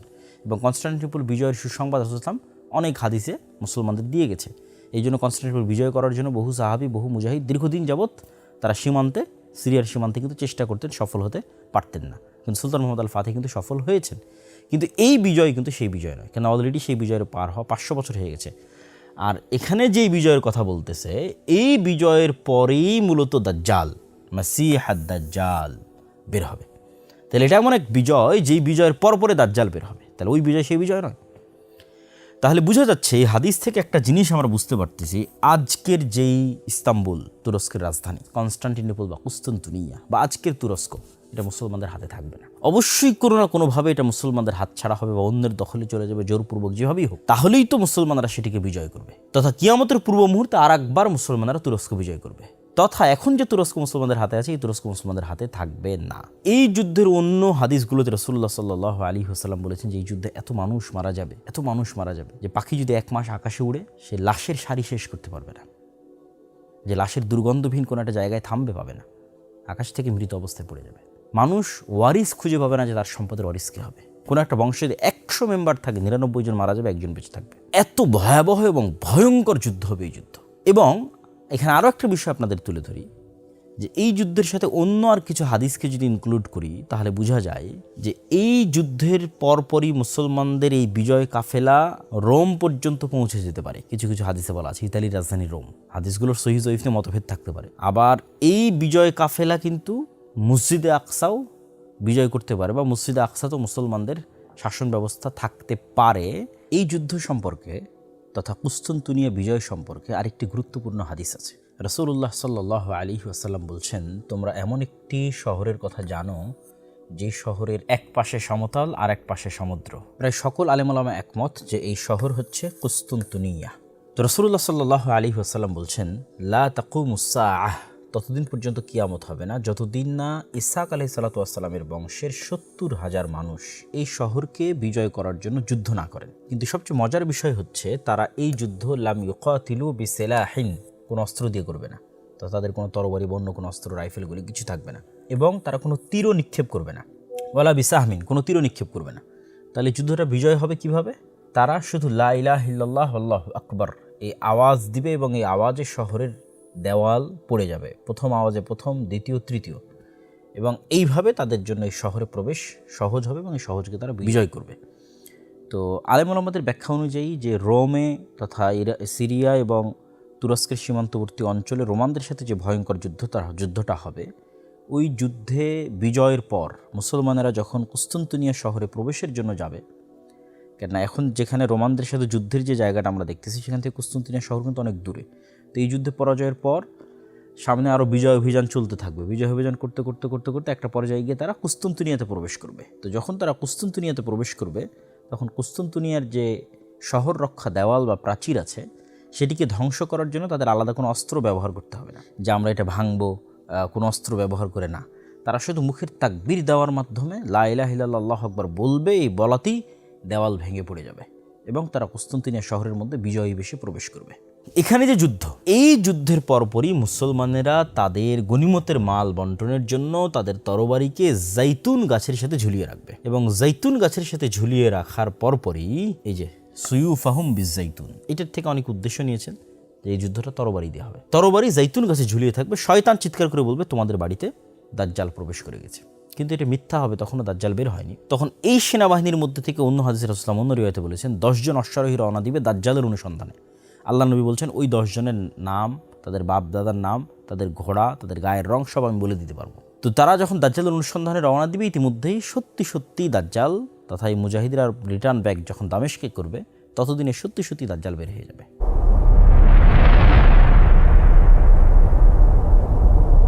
প্রিয় দর্শক ও শ্রোতা, দাজ্জালের এই জায়গায় আমরা একটু দাজ্জাল সম্পর্কে জানা দরকার। আমি দাজ্জাল সম্পর্কে 2টা হাদিস ব্যাখ্যা সহ আপনাদের সামনে তুলে ধরতে চাই। তার মধ্যে প্রথম হাদিসটা সবচেয়ে বিখ্যাত, তামিম আদ-দারির হাদিস। যদিও এই হাদিস নিয়ে নাস্তিকরা অসংখ্য প্রশ্ন উত্থাপন করে, আমরা সেগুলোরও উত্তর দেওয়ার চেষ্টা করবো ইনশাআল্লাহ। কিন্তু হাদিসটির বিশুদ্ধতা নিয়ে কোনো সন্দেহ নেই। ইমাম বুখারী থেকে শুরু করে ইমাম মুসলিম থেকে শুরু করে বিশ্বের সকল মুহাদ্দিস এই হাদিসকে সহিহ বলেছেন। তামিম আদ-দারি নামক একজন জনৈক সাহাবী, তিনি রাসূলুল্লাহ সাল্লাল্লাহু আলাইহি ওয়াসাল্লামের নিকটে এসে তার সাথে দাজ্জালের যে সাক্ষাতের এক ব্যতিক্রম বর্ণনা, সেই ব্যতিক্রম বর্ণনাটি তুলে ধরেছে। সেই ব্যতিক্রম বর্ণনা শুরু হয়, তারা একটি সামুদ্রিক নৌকায় আরোহণ করে, প্রায় 30 জন মানুষ সহ একটি সামুদ্রিক নৌকায় আরোহণ করে। সামুদ্রিক নৌকায় আরোহণ করার পর শাহরান, প্রায় 1 মাস লাইবা বিহিমুল মাউজ, ঝড় বৃষ্টি তুফানের কারণে যে আকাশে তারা এবং চাঁদ দেখে তারা যে দিক ঠিক করতো এবং দিক ঠিক করে যে সফর করতো, এটা তাদের পক্ষে করা সম্ভব হয় না। তথা কোন দিকে নৌকা যাচ্ছে ঝড় বৃষ্টি এবং ঢেউয়ের তাণ্ডবে, সেটা তারা বুঝতে পারতেছে না। 1 মাস পর যখন মোটামুটি একটু ঠান্ডা হলো, ঝড় বৃষ্টি একটু কমে গেল, তখন তারা একটি দ্বীপে পৌঁছে গেল। এই দ্বীপে ঢোকার মুখেই তারা দেখছে দাব্বাতুন, আরবিতে দাব্বাতুন মানে দাব্বায়ে দিব্বু, জমিনে মাটিতে চলে এরকম প্রাণীকে দাব্বাতুন বলা হয়। এবং আল্লাহ সুবহানাহু ওয়া তাআলা কোরআন মাজিদে অন্য আরেক জায়গায় বলেছেন ওমা মিন দাব্বাতিন ফিল আরদি ইল্লা আলাল্লাহি রিজকুহা, তথা পৃথিবীতে বিচরণশীল প্রত্যেক প্রাণীর রিজিকের দায়িত্ব আল্লাহর। ওখানেও কিন্তু দাব্বা ব্যবহার করা হয়েছে। এবং আরেকটি বিষয় মাথায় রাখতে হবে, কিয়ামতের পূর্ব মুহূর্তে দাব্বাতুল আরজ নামে একটা প্রাণী বের হবে, এটাও কিয়ামতের আলামতগুলোর একটি। অসংখ্য সহিহ হাদিস আছে যেটা দাজ্জালেরও পরবর্তীতে ঘটবে, যে দাব্বাতুল আরজ বের হবে। তো ওই জাজিরা তথা ওই দ্বীপে প্রবেশের মুখে তারা একটি প্রাণী দেখলো, যে প্রাণী কাসীরু শার, প্রচুর পরিমাণে চুল দিয়ে ঢাকা, এত বেশি পরিমাণে চুল দিয়ে ঢাকা যে তারা বলতেছে যে তার মিন কুবুলিহি আও মিন দুবুরিহি লা ইয়াদরুনা, বুঝা যাচ্ছে না মা কুবুলুহু মিন দুবুরিহি, তার মুখ কোন দিকে, তার পিছন কোন দিকে, এটা তার অত্যাধিক চুলের কারণে বোঝা যাচ্ছে। তো এই সাহাবীরা তামিম আদ-দারি এবং তার যে সঙ্গী সাথী, তারা কিন্তু তখনও মুসলমান হয়নি। তারা কিন্তু এই ঘটনা দেখে এসে মুহাম্মদ সাল্লাল্লাহু আলাইহি ওয়াসাল্লামের কাছে ইসলাম গ্রহণ করেছে। তারা তাকে জিজ্ঞেস করছে মা আনতি, এই যে আনতি যারা আরবি জানেন তারা বুঝেন যেটা মুআন্নাস সূচক শব্দ ব্যবহার হয়, তথা তাকে তারা মহিলা তথা স্ত্রীলিঙ্গ বাচক শব্দ ব্যবহার করেছে, তথা তার আকার আকৃতির মধ্যে অবশ্যই মহিলাবাচক কিছু ছিল বা মহিলার কোনো আলামা ছিল। এবং সেও যখন উত্তরে বলেছে আনাল জাসসাসা, আমি হচ্ছে গোয়েন্দা। তা একটা প্রাণী কথা বলতেছে, জন্তু জীব জানোয়ার কথা বলতেছে, কি বলতেছে? সে গোয়েন্দা। সেম ঘটনা কিয়ামতের পূর্ব মুহূর্তে ঘটবে যে একটা দাব্বাতুল আরজ বের হবে, যেই দাব্বাতুল আরজ, যেই জানোয়ার জন্তু মানুষের সাথে কথা বলবে। তো এই হাদিসের একটা ব্যতিক্রম পাঠ হচ্ছে জীব জন্তু জানোয়ার মানুষের সাথে কথা বলতেছে এবং সে নিজেকে গোয়েন্দা হিসেবে পরিচয় দিচ্ছে। তথা দাজ্জালের পৃথিবীর তথ্য সংগ্রহের যে সেন্টার, দাজ্জাল পৃথিবীর যে তথ্যগুলো সংগ্রহ করে তার মাধ্যম হচ্ছে সে।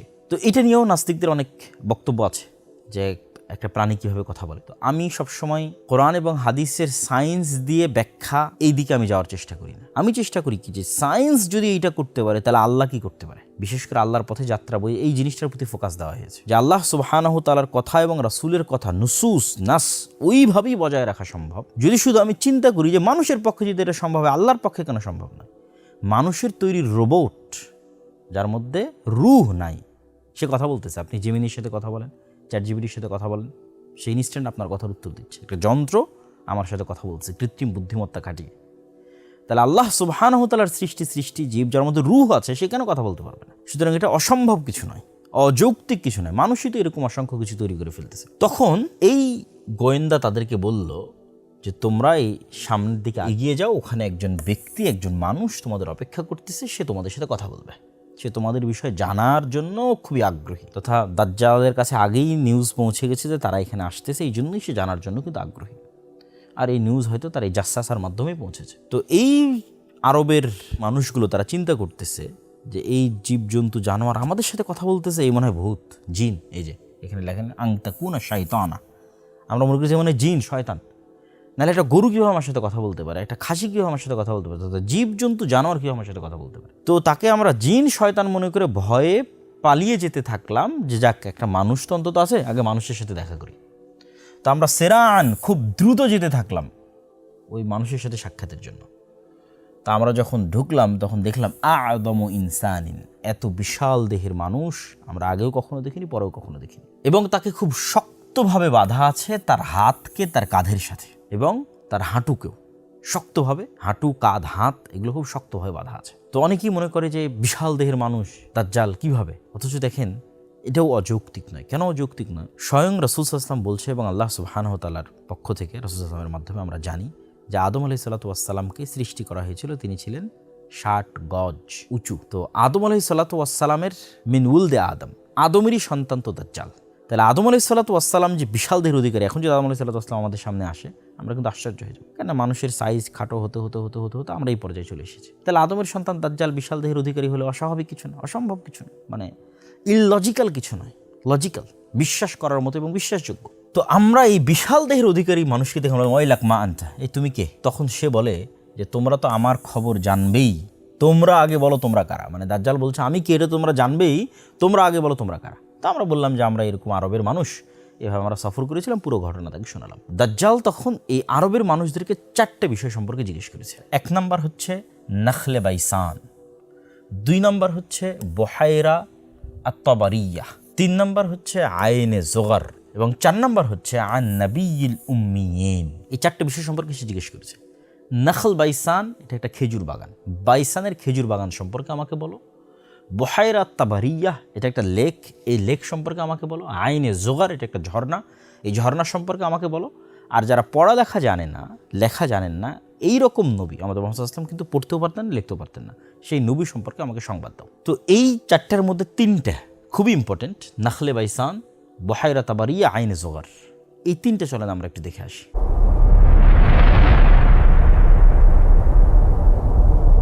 বহায়রা তাবারিয়াকে লেক অফ টাইবেরিয়া অথবা ইংরেজিতে সি অফ গ্যালিলি বলা হয়। এটা বর্তমানে ইসরায়েলের সীমানার অন্তর্ভুক্ত, তথা অধিকৃত যে ফিলিস্তিন যেটা দখল করে রেখেছে ইসরায়েল তার নিজের সীমানার মধ্যে, তার মধ্যে অন্তর্ভুক্ত। এই যে আপনারা দেখতে পাচ্ছেন এটি হচ্ছে সি অফ গ্যালিলি বা লেক অফ টাইবেরিয়া। এটি বর্তমানে ইসরায়েলের সীমানার অন্তর্ভুক্ত এবং এখান থেকে অতি নিকটে আপনারা দেখতে পাচ্ছেন বাইত শিয়ান। এই যে সি অফ গ্যালিলি, এই যে এটা পানি, এখান থেকে অতি নিকটে বাইত শিয়ান, যেটাকে আমরা বাইসান বলতেছি, নাখল বাইসান, সেটাই হিব্রু ভাষায় বাইত শিয়ান। এটা ইসরায়েলের অন্যতম একটা শহর, তথা এটাও ইসরায়েলের সীমানার অন্তর্ভুক্ত। এই লেক অফ টাইবেরিয়া বা সি অফ গ্যালিলি এটিও ইসরায়েলের সীমানার অন্তর্ভুক্ত। এবং সবচেয়ে মজার বিষয় হচ্ছে এই সি অফ গ্যালিলি বা লেক অফ টাইবেরিয়া এটা বর্তমান বাইবেল অনুযায়ী এবং বাইবেলের যে প্রফেসি সেই অনুযায়ী খ্রিস্টানদের কাছে অতি পবিত্র একটি জায়গা। তারা বিশ্বাস করে যে ঈসা আলাইহিস সালাতু ওয়াস সালাম যত ধরনের মুজিজা দেখিয়েছেন, অন্ধকে ভালো করা, মৃত্যুকে জীবিত করা, যত রকমের মুজিজা, তার বেশিরভাগগুলোই তিনি এই সি অফ গ্যালিলির নিকটস্থ বা আশেপাশে দেখিয়েছেন বা এর উপরে দেখিয়েছেন। এই জন্য আজও ইউরোপ এবং আমেরিকা থেকে হাজার হাজার দর্শনার্থী ইসরায়েলে আসে এই সি অফ গ্যালিলি দেখার জন্য। এবার তৃতীয় আরেকটি বিষয় থাকলো আইনে জোগার। এই যে এটি ডেড সি দেখতে পাচ্ছেন, লেখা আছে ডেড সি, আর এই যে দেখেন জোগার স্প্রিং, এই যে এই জায়গাটা ডেড সির একদম নিকটস্থ। এই যে আরবিতেও লেখা আছে আইনে জোগার, তথা ডেড সির নিকটস্থ, এবং এইটা এখন জর্দান সীমানার মধ্যে পড়ে, তথা জর্দানের এরিয়ার মধ্যে পড়ে, যদিও এই এরিয়াটা জর্দান এবং ইসরায়েলের যে সীমানা, সেই সীমানার নিকটস্থ। বাইবেলের বর্ণনা অনুযায়ী খ্রিস্টানদের নিকট অতি পবিত্র। বাইবেলের বর্ণনা অনুযায়ী তারা মনে করে যে এই ডেড সি ধ্বংস হওয়ার পর লূত আলাইহিস সালাতু ওয়াস সালামকে যেই জায়গায় আশ্রয় দেওয়া হয়েছিল সেটা আইনে জোগারের পাশে। এই জন্য এই স্প্রিং অফ জোয়ার এটা তারা এখনও দেখতে যায়, ভ্রমণে যায়। আমরা দাজ্জালের প্রশ্ন করা যে 3টে জায়গা দেখলাম, এই 3টি প্রশ্ন করার পরেই কিন্তু দাজ্জাল একটি করে ভবিষ্যৎবাণী করেছে। সে বলছে যে এখন কি ওই খেজুরের বাগানে খেজুর হয়? তো তোমরা জেনে রাখো, আমা ইন্নাহু ইউশেক আল্লাহ তুসমির, যে অচিরেই এই খেজুরের বাগানে, নাখলে বাইসানের এই খেজুরের বাগানে খেজুর হবে না। তারপরে যখন সে বহায়রা তাবারিয়া সম্পর্কে জিজ্ঞেস করলো, তখন সে জিজ্ঞেস করলো সেখানে কি এখন পানি আছে? তারা বললো হ্যাঁ, সেখানে এখন কাসিরাতুল মা, অনেক বেশি পানি আছে। সে ভবিষ্যৎবাণী করলো অচিরেই এখানে এই পানি থাকবে না, এবং কাছাকাছি একই ধরনের ভবিষ্যৎবাণী সে আইনে জোগার বা স্প্রিং অফ জোয়ারের যে ঝর্ণা সেটি সম্পর্ক করে। তাহলে এই যে এক সিরিয়ালে, এবং এখানে দেখেন জেরুজালেম, জেরুজালেম মানে এখানে মসজিদে আকসা আছে, অর্থাৎ এই পুরো এরিয়াটার মধ্যেই দাজ্জাল যে 3টা প্রশ্ন করেছে সেই 3টা প্রশ্নের স্থান এই এরিয়াটার মধ্যে। এই যে জেরুজালেম, মসজিদে আকসা, ডেড সি, আইনে জোগার তথা স্প্রিং অফ জোয়ার, বাইত শিয়ান তথা নাখাল বাইসান, বহায়রা তাবারিয়া তথা সি অফ গ্যালিলি, তথা এই এরিয়ার মধ্যে থেকে এই প্রশ্নগুলো করা প্রমাণ করে যে এই জায়গা কেন্দ্রিকই অবশ্যই দাজ্জালের উত্থান বলেন, অথবা দাজ্জালের হত্যা বলেন, অথবা দাজ্জালের প্রতিষ্ঠা বলেন, অথবা দাজ্জালের শাসন বলেন, পরিচালিত হওয়ার একটি সম্ভাবনা আছে, অথবা এই জায়গা কেন্দ্রিকই কিয়ামতের পূর্ব মুহূর্তে সকল কিছু সংঘটিত হবে। এতে সন্দেহের বিন্দুমাত্র কোনো অবকাশ নাই।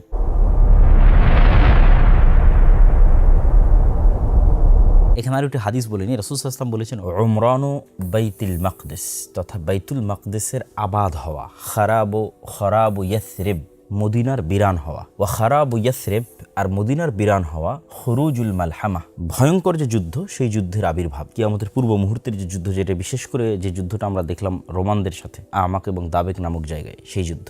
ওয়া খুরুজুল মালহামা, আর ভয়ঙ্কর এই যুদ্ধের পরেই ফাতহুল কুস্তুনতুনিয়া, তথা কনস্টান্টিনোপল বা ইস্তাম্বুল বিজয় হবে। ওয়াফাতহুল কুস্তুনতুনিয়া, আর কনস্টান্টিনোপল বা ইস্তাম্বুল বিজয় হওয়ার পরই খরুজুদ দাজ্জাল, দাজ্জাল বের হবে। তো এই যে ঘটনার ধারাক্রম, এই হাদিসটিও সহিহ একটি হাদিস। এই ঘটনার ধারাক্রমের যেটি প্রথম বাক্য, এটি নিয়েই আধুনিক যুগে অনেক আলোচনা হচ্ছে। কেউ কেউ এটির ব্যাখ্যা করেছে যে ওমরান বাইতুল মাকদিস মানে পলিটিক্যালি মসজিদে আকসা বা জেরুজালেম এটি একটি অ্যাক্টিভ সিটি, শহর হবে। সেক্ষেত্রে আজকে যেমন আমরা দেখতেছি ইসরায়েল তার রাজধানী সেখানে নিয়ে যেতে চাচ্ছে, বা সারা বিশ্বের দৃষ্টি জেরুজালেমের প্রতি, এবং ইহুদিদের সেটি একটি মূল লক্ষ্য এবং উদ্দেশ্য, খ্রিস্টানদের মূল লক্ষ্য উদ্দেশ্য। এটিকেও অনেকেই বলতেছে যে এটাই হচ্ছে ওমরান বাইতুল মাকদিস, তথা গ্রেটার ইসরায়েল তৈরি হবে এবং গ্রেটার ইসরায়েলের রাজধানী হবে এটি। যদিও আমার কাছে ব্যক্তিগতভাবে মনে হয়, আল্লাহু আ'লাম বিসওয়াব, আল্লাহ ভালো জানে, যে এটি ওমরান বাইতুল মাকদিস দ্বারা উদ্দেশ্য নয়, বরং আমার ধারণা, আমার মনে হয় আল্লাহু আ'লাম, যে গ্রেটার ইসরায়েলও কোনোদিন তৈরি হবে না, এবং ওমরান বাইতুল মাকদিস দ্বারা অর্থ হচ্ছে মুসলমানদের খেলাফাতের কেন্দ্রবিন্দু হবে মসজিদ আকসা, তথা কিয়ামতের পূর্ব মুহূর্তে, এবং মালহামা এবং ইমাম মাহদি তাদের বের হওয়ার পূর্বেই, অথবা ইমাম মাহদির নেতৃত্ব হতে পারে, একটি খেলাফা বা একটি ইমারা প্রতিষ্ঠিত হবে মসজিদ আকসা এবং জেরুজালেম কেন্দ্র করে, তথা মসজিদ আকসা এবং জেরুজালেম পুনরায় মুসলমানেরা বিজয় করবে। এটা দাজ্জাল এবং ঈসা আলাইহিস সালাম আসার পূর্বের কথাই আমি বলতেছি। তথা এখনকার যে অবস্থা, সিচুয়েশন, এই সিচুয়েশন থাকবে না। এবং তখনই মুসলমানদের যেহেতু পলিটিক্যাল সেন্টার এক সময় ছিল মদিনা, তারপরে সেই পলিটিক্যাল সেন্টার আবু বকর, ওমর, ওসমান রাদিয়াল্লাহু আনহু পর্যন্ত পলিটিক্যাল সেন্টার ছিল মদিনা। তারপরে সে পলিটিক্যাল সেন্টার চলে গেছে কুফা হয়ে বাগদাদ, বাগদাদ হয়ে কুফা হয়ে দেমাশক হয়ে বাগদাদ, এবং বাগদাদ হয়ে ইস্তাম্বুলের রাজধানী, তুরস্কের রাজধানী ইস্তাম্বুল।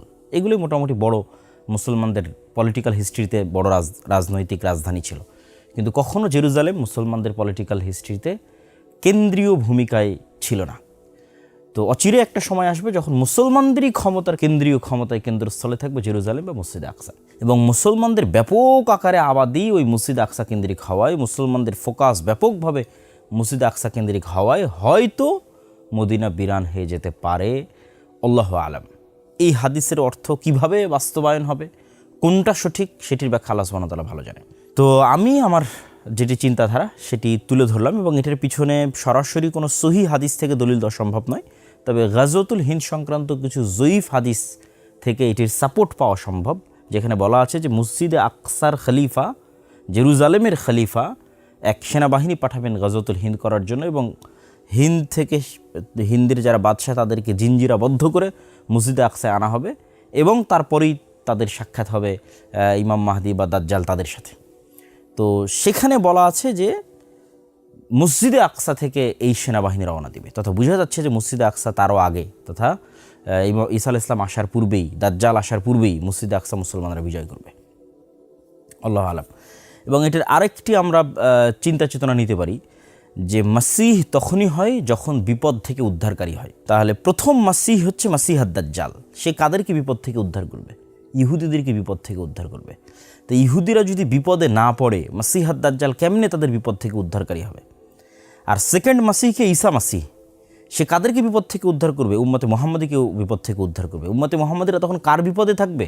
দাজ্জালের বিপদে থাকবে, কেন তখন সকল ক্ষমতা, সকল পাওয়ার দাজ্জালের হাতে।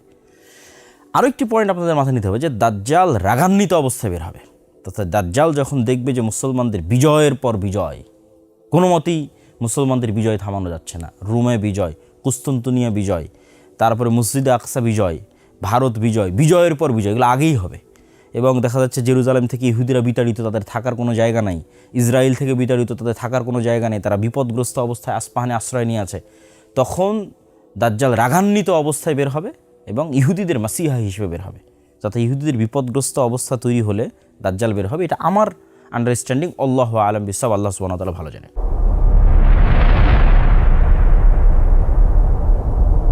এবার দাজ্জালের কার্যক্রম এবং দাজ্জাল পৃথিবীতে কি করবে এবং দাজ্জাল কয়দিন থাকবে এবং তারপরে কি হবে, এটার একটা বিস্তারিত আমাদের দেখায়। রাসূলুল্লাহ সাল্লাল্লাহু আলাইহি ওয়াসাল্লাম দাজ্জাল সম্পর্কে আরেকটি বিস্তারিত হাদিসে, পুরো হাদিসের আমরা অনুবাদ করব না, মূল অংশগুলো আপনাদের দেখাই। আরেকটি বিস্তারিত হাদিসে রাসূলুল্লাহ সাল্লাল্লাহু আলাইহি ওয়াসাল্লাম বলছেন যে আমি জীবিত থাকা অবস্থায় যদি দাজ্জাল বের হয়, তাহলে আমিই তো তোমাদের জন্য যথেষ্ট দাজ্জালের জন্য, আর যদি আমি জীবিত থাকা অবস্থায় বের না হয়, তাহলে আল্লাহ সুবহানাহু ওয়া তাআলা আল্লাহু খলিফাতি আলা কুল্লি মুসলিম, প্রত্যেক মুসলমানের দায়িত্ব আল্লাহর উপর। দেখেন রাসূল সাল্লাল্লাহু আলাইহি ওয়াসাল্লাম নিজেও আশঙ্কা করতেন যে তার জীবদ্দশাতে দাজ্জাল বের হয়ে যেতে পারে। এটার আরও একটা উদাহরণ আপনারা নিতে পারেন ইবনে সাইয়াদের হাদিস থেকে। যে ইবনে সাইয়াদ নামক একজন ইহুদি ব্যক্তি, যাকে সাহাবীরা দাজ্জাল হিসেবে সন্দেহ করতেন আল্লাহর নবীর জীবদ্দশায়। তো যখন ওমর রাদিয়াল্লাহু তাআলা বলছে আল্লাহ নবী আপনি আমাকে অনুমতি দেন যে আমি ইবনে সাইয়াদকে হত্যা করব, তখন রাসূল সাল্লাল্লাহু আলাইহি ওয়াসাল্লাম বলছে যদি এ দাজ্জাল না হয় তাহলে কেন নিরপরাধ মানুষকে হত্যা করবে? আর যদি এ দাজ্জাল হয় তাহলে তুমি তো তাকে হত্যার অধিকার রাখো না, তাকে ঈসা আলাইহিস সালাম হত্যা করবে। তা আল্লাহ নবী কিন্তু বললেন না যে সে দাজ্জাল নয়। এই জন্য দাজ্জালের আগমনের বিষয়ে যে আমি নিশ্চিত যে না আজকে দাজ্জাল বের হবে না, আগামীকাল দাজ্জাল বের হবে না, এরকম নিশ্চিত স্বয়ং মুহাম্মদ সাল্লাল্লাহু আলাইহি ওয়াসাল্লামও ছিলেন না। যে কোনো মুহূর্তে দাজ্জাল বের হয়ে যেতে পারে, এটা এই হাদিস থেকে আমরা স্পষ্ট বুঝতে পারি। এবার রাসূল সাল্লাল্লাহু আলাইহি ওয়াসাল্লাম বলছেন যে দাজ্জালের সামনে তোমরা ফাওয়াতিহ সূরাতিল কাহাফ, সূরা কাহাফ দাজ্জাল থেকে বাঁচার অন্যতম একটি মাধ্যম। সূরা কাহাফে কিন্তু কোরআনের সবচেয়ে ব্যতিক্রম ঘটনাগুলো আছে। যেমন আসহাবে কাহাফের যেটা ঘটনা, যে 309-310 বছর তারা ঘুমাচ্ছে, মানুষ তাদের দেখলে মনে করবে তারা জাগ্রত অবস্থায়, অথচ তারা ঘুমন্ত বা মৃত অবস্থায়। আবার তারা ঘুম থেকে উঠে বলছে কই আমরা তো অল্প কিছু সময় ঘুমিয়েছিলাম। এই যে সময়ের একটা ব্যাপক হেরফের, এই সময়ের হেরফের কিন্তু দাজ্জালের সাথে সংঘটিত হবে। ঠিক তেমন যুলকারনাইনের ঘটনা সূরা কাহাফের মধ্যে আছে, এবং কিয়ামতের একমাত্র আলামত যার উল্লেখ কোরআনে আছে সেটা হচ্ছে ইয়াজুজ এবং মাজুজ, যেটা যুলকারনাইনের ঘটনার মধ্যে আছে, আর অন্যগুলোর কিন্তু উল্লেখ নাই। তারপরে আরও একটি ব্যতিক্রম ঘটনা সূরা কাহাফে আছে, সেটা হচ্ছে খিজির আলাইহিস সালামের সাথে মুসা ইসলামের সাক্ষাৎ। এটা অন্যতম একটি ব্যতিক্রম ঘটনা। খিজির আলাইহিস সালাম কই থেকে আসলো, কীভাবে দেখা হলো, আবার কোথায় চলে গেল। তো ওই জিনিসগুলোকেও আমরা, এই বিষয়গুলোকেও আমরা দাজ্জাল এবং ইয়াজুজ মাজুজের সাথে আরেকবার কানেক্ট করব, কিন্তু আপাতত এখানে আমরা এতটুকু বলে নিচ্ছি যে সূরা কাহাফের গুরুত্ব। কেননা যেই দিন দাজ্জাল বের হবে ওই দিন সূরা কাহাফের এই ঘটনাগুলোকে আমরা দাজ্জালের বের হওয়ার সাথে পরিপূর্ণরূপে মিলিয়ে ফেলতে পারবো, এবং যে সূরা কাহাফ অতি মজবুতভাবে বিশ্বাস করবে তার জন্য ঈমান ধরে রাখা অনেক সহজ হবে। আমরা আরেকটি আরেকটি ভিডিওতে ইনশাআল্লাহ সূরা কাহফের এই ঘটনাগুলো নিয়ে বিস্তারিত আলোচনা করব ইনশাআল্লাহ, যদি আল্লাহ সুবহানাহু ওয়া তাআলা তৌফিক দেয়। তো আল্লাহ নবী বলছেন যে খাল্লাতাম বাইনা শাম ওয়াল ইরাক, শাম এবং ইরাকের মধ্যবর্তী স্থান থেকে দাজ্জাল বের হবে। আর এক হাদিস রাসূল সাল্লাল্লাহু আলাইহি ওয়াসাল্লাম বলেছেন, ওই যে আগের যে হাদিস তামিমাত দারি, যে তিনি মদিনার এইভাবে লাঠি দিয়ে আঘাত করে বললেন এটাই সেই মদিনা যেখানে দাজ্জাল প্রবেশ করতে পারবে না, আর এখান থেকে মাশরিক পূর্ব দিক থেকে দাজ্জাল বের হবে। এবং আমরা যদি মদিনা থেকে পূর্ব দিকে, যেখানে দাঁড়িয়ে রাসূল সাল্লাল্লাহু আলাইহি ওয়াসাল্লাম পূর্ব দিকে ইশারা করছেন যে দিক থেকে দাজ্জাল বের হবে, আমরা যদি মদিনা থেকে পূর্ব দিকে একটা রেখা টানি, তাহলে এই রেখাটা এইভাবে যেতে থাকে পূর্ব দিকে। তার মধ্যে সৌদি আরবের এই অঞ্চলগুলোও পড়বে, সৌদি আরবের রিয়াদ অঞ্চলও পড়বে, তারপরে বাহরাইন, কাতার, তারপরে এই যে পারস্য উপসাগর যেখানে এখন যুদ্ধ চলতেছে, তারপরে এই বিশাল ইরান, বিশাল খোরাসান, তারপর বিশাল পাকিস্তান, যেতেই থাকবে পূর্ব দিকে। রাসূল বলছেন পূর্ব দিক থেকে দাজ্জাল বের হবে। তিনি মদিনাতে দাঁড়িয়ে বললেন পূর্ব দিক থেকে দাজ্জাল বের হবে।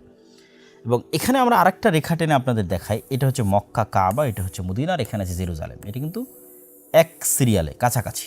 এই এরিয়াগুলোতে দাজ্জালের প্রচুর পরিমাণে চলাফেরা হবে এবং কিয়ামতের পূর্ব মুহূর্তের সকল ঘটনা এই এরিয়ায় সংঘটিত হবে।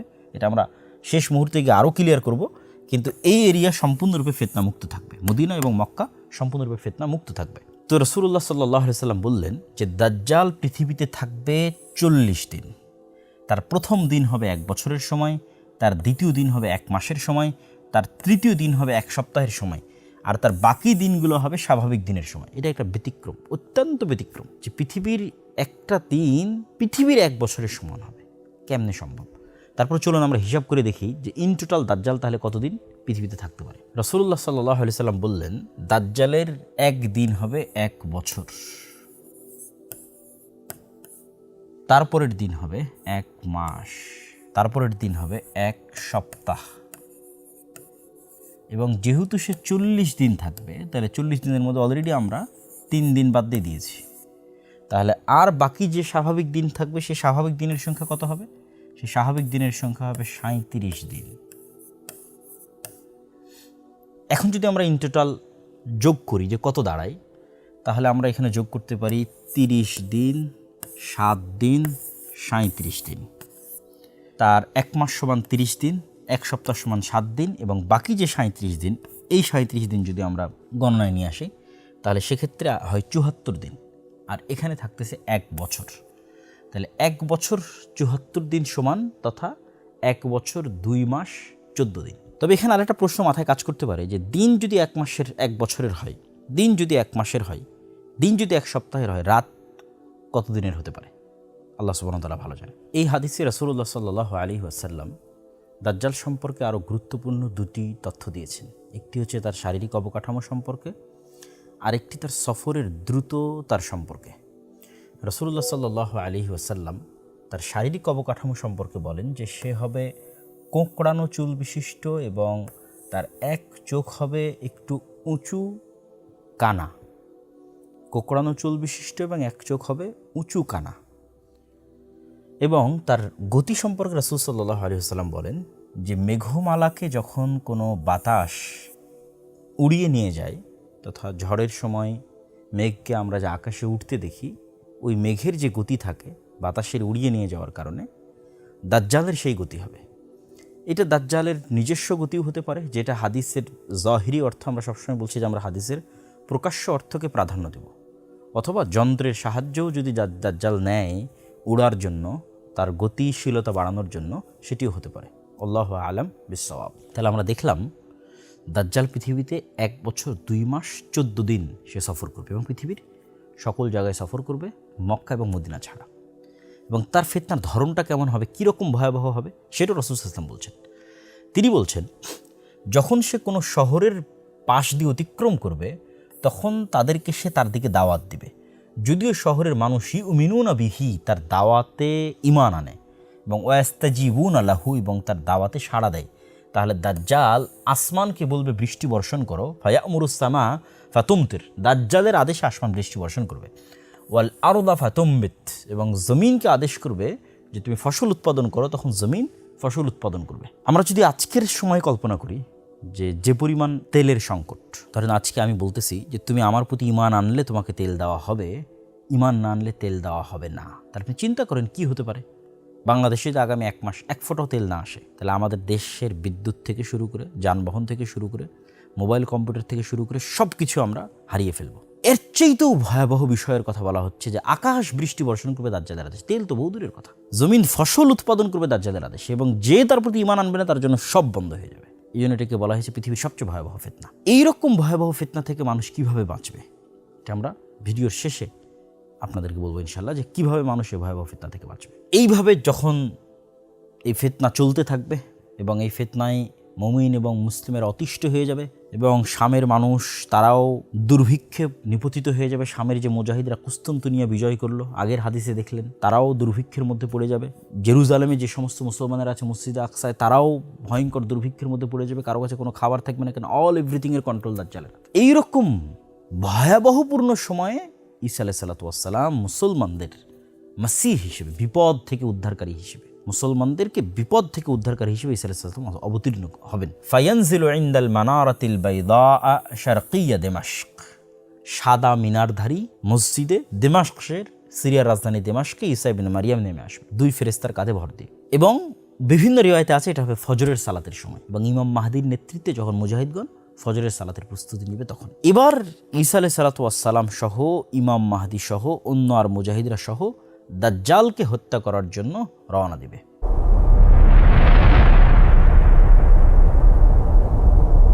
দাজ্জালকে কোথায় হত্যা করবে? বিবাবি লুদ্দিন, জেরুজালেমের লুদ নামক দরজা। চলুন আমরা একটু গুগল ম্যাপ থেকে সেটাও দেখে আসি। দাজ্জালকে যেই জায়গায় হত্যা করা হবে, যেটি রাসূল সাল্লাল্লাহু আলাইহি ওয়াসাল্লামের হাদিসে আমরা দেখলাম এখনই, যে বাব লুদ, এই নামে ইসরায়েলে এখন একটি শহর আছে বাবে লুদ নামে। এই যে আমরা আপনাকে সেটি ইন্ডিকেট করিয়ে দেখাচ্ছি, এটা হচ্ছে তেল আবিব, ইসরায়েলের রাজধানী। ইসরায়েলের রাজধানী তেল আবিবের অতি নিকটে বাবে লুদ নামক জায়গা। এবং বাবে লুদ থেকে জেরুজালেম আপনারা দেখতে পাচ্ছেন, বাবে লুদ থেকে জেরুজালেম দেখতে পাচ্ছি, এবং জেরুজালেম থেকে ডেড সি, এবং ডেড সির পরে আমরা জানি যে আইনে জোগার। প্রিয় দর্শক ও শ্রোতা, আমরা দেখলাম যে জায়গায় দাজ্জালকে হত্যা করা হবে। চলেন আমরা হাদিসটা পূর্ণ করি। রাসূলুল্লাহ সাল্লাল্লাহু আলাইহি ওয়াসাল্লাম যখন দাজ্জালের হত্যার কথা বললেন বাবে লুদ নামক জায়গায়, তখন তিনি এটিও বললেন যে ঈসা আলাইহিস সালাতু ওয়াস সালাম দাজ্জালকে হত্যা করার পর সেই রক্ত তিনি মানুষকে দেখাবেন। কেননা মানুষের কাছে এটি অবিশ্বাস্য যে দাজ্জালের মতো এত শক্তিশালী, এত বৃহৎ, এত ক্ষমতাধর কাউকে সত্যিকারভাবে হত্যা করা হয়েছে। এটি মানুষের কাছে একটি আশ্চর্যজনক বিষয় বলে মনে হবে, এই জন্য তিনি সেটি মানুষকে দেখাবেন।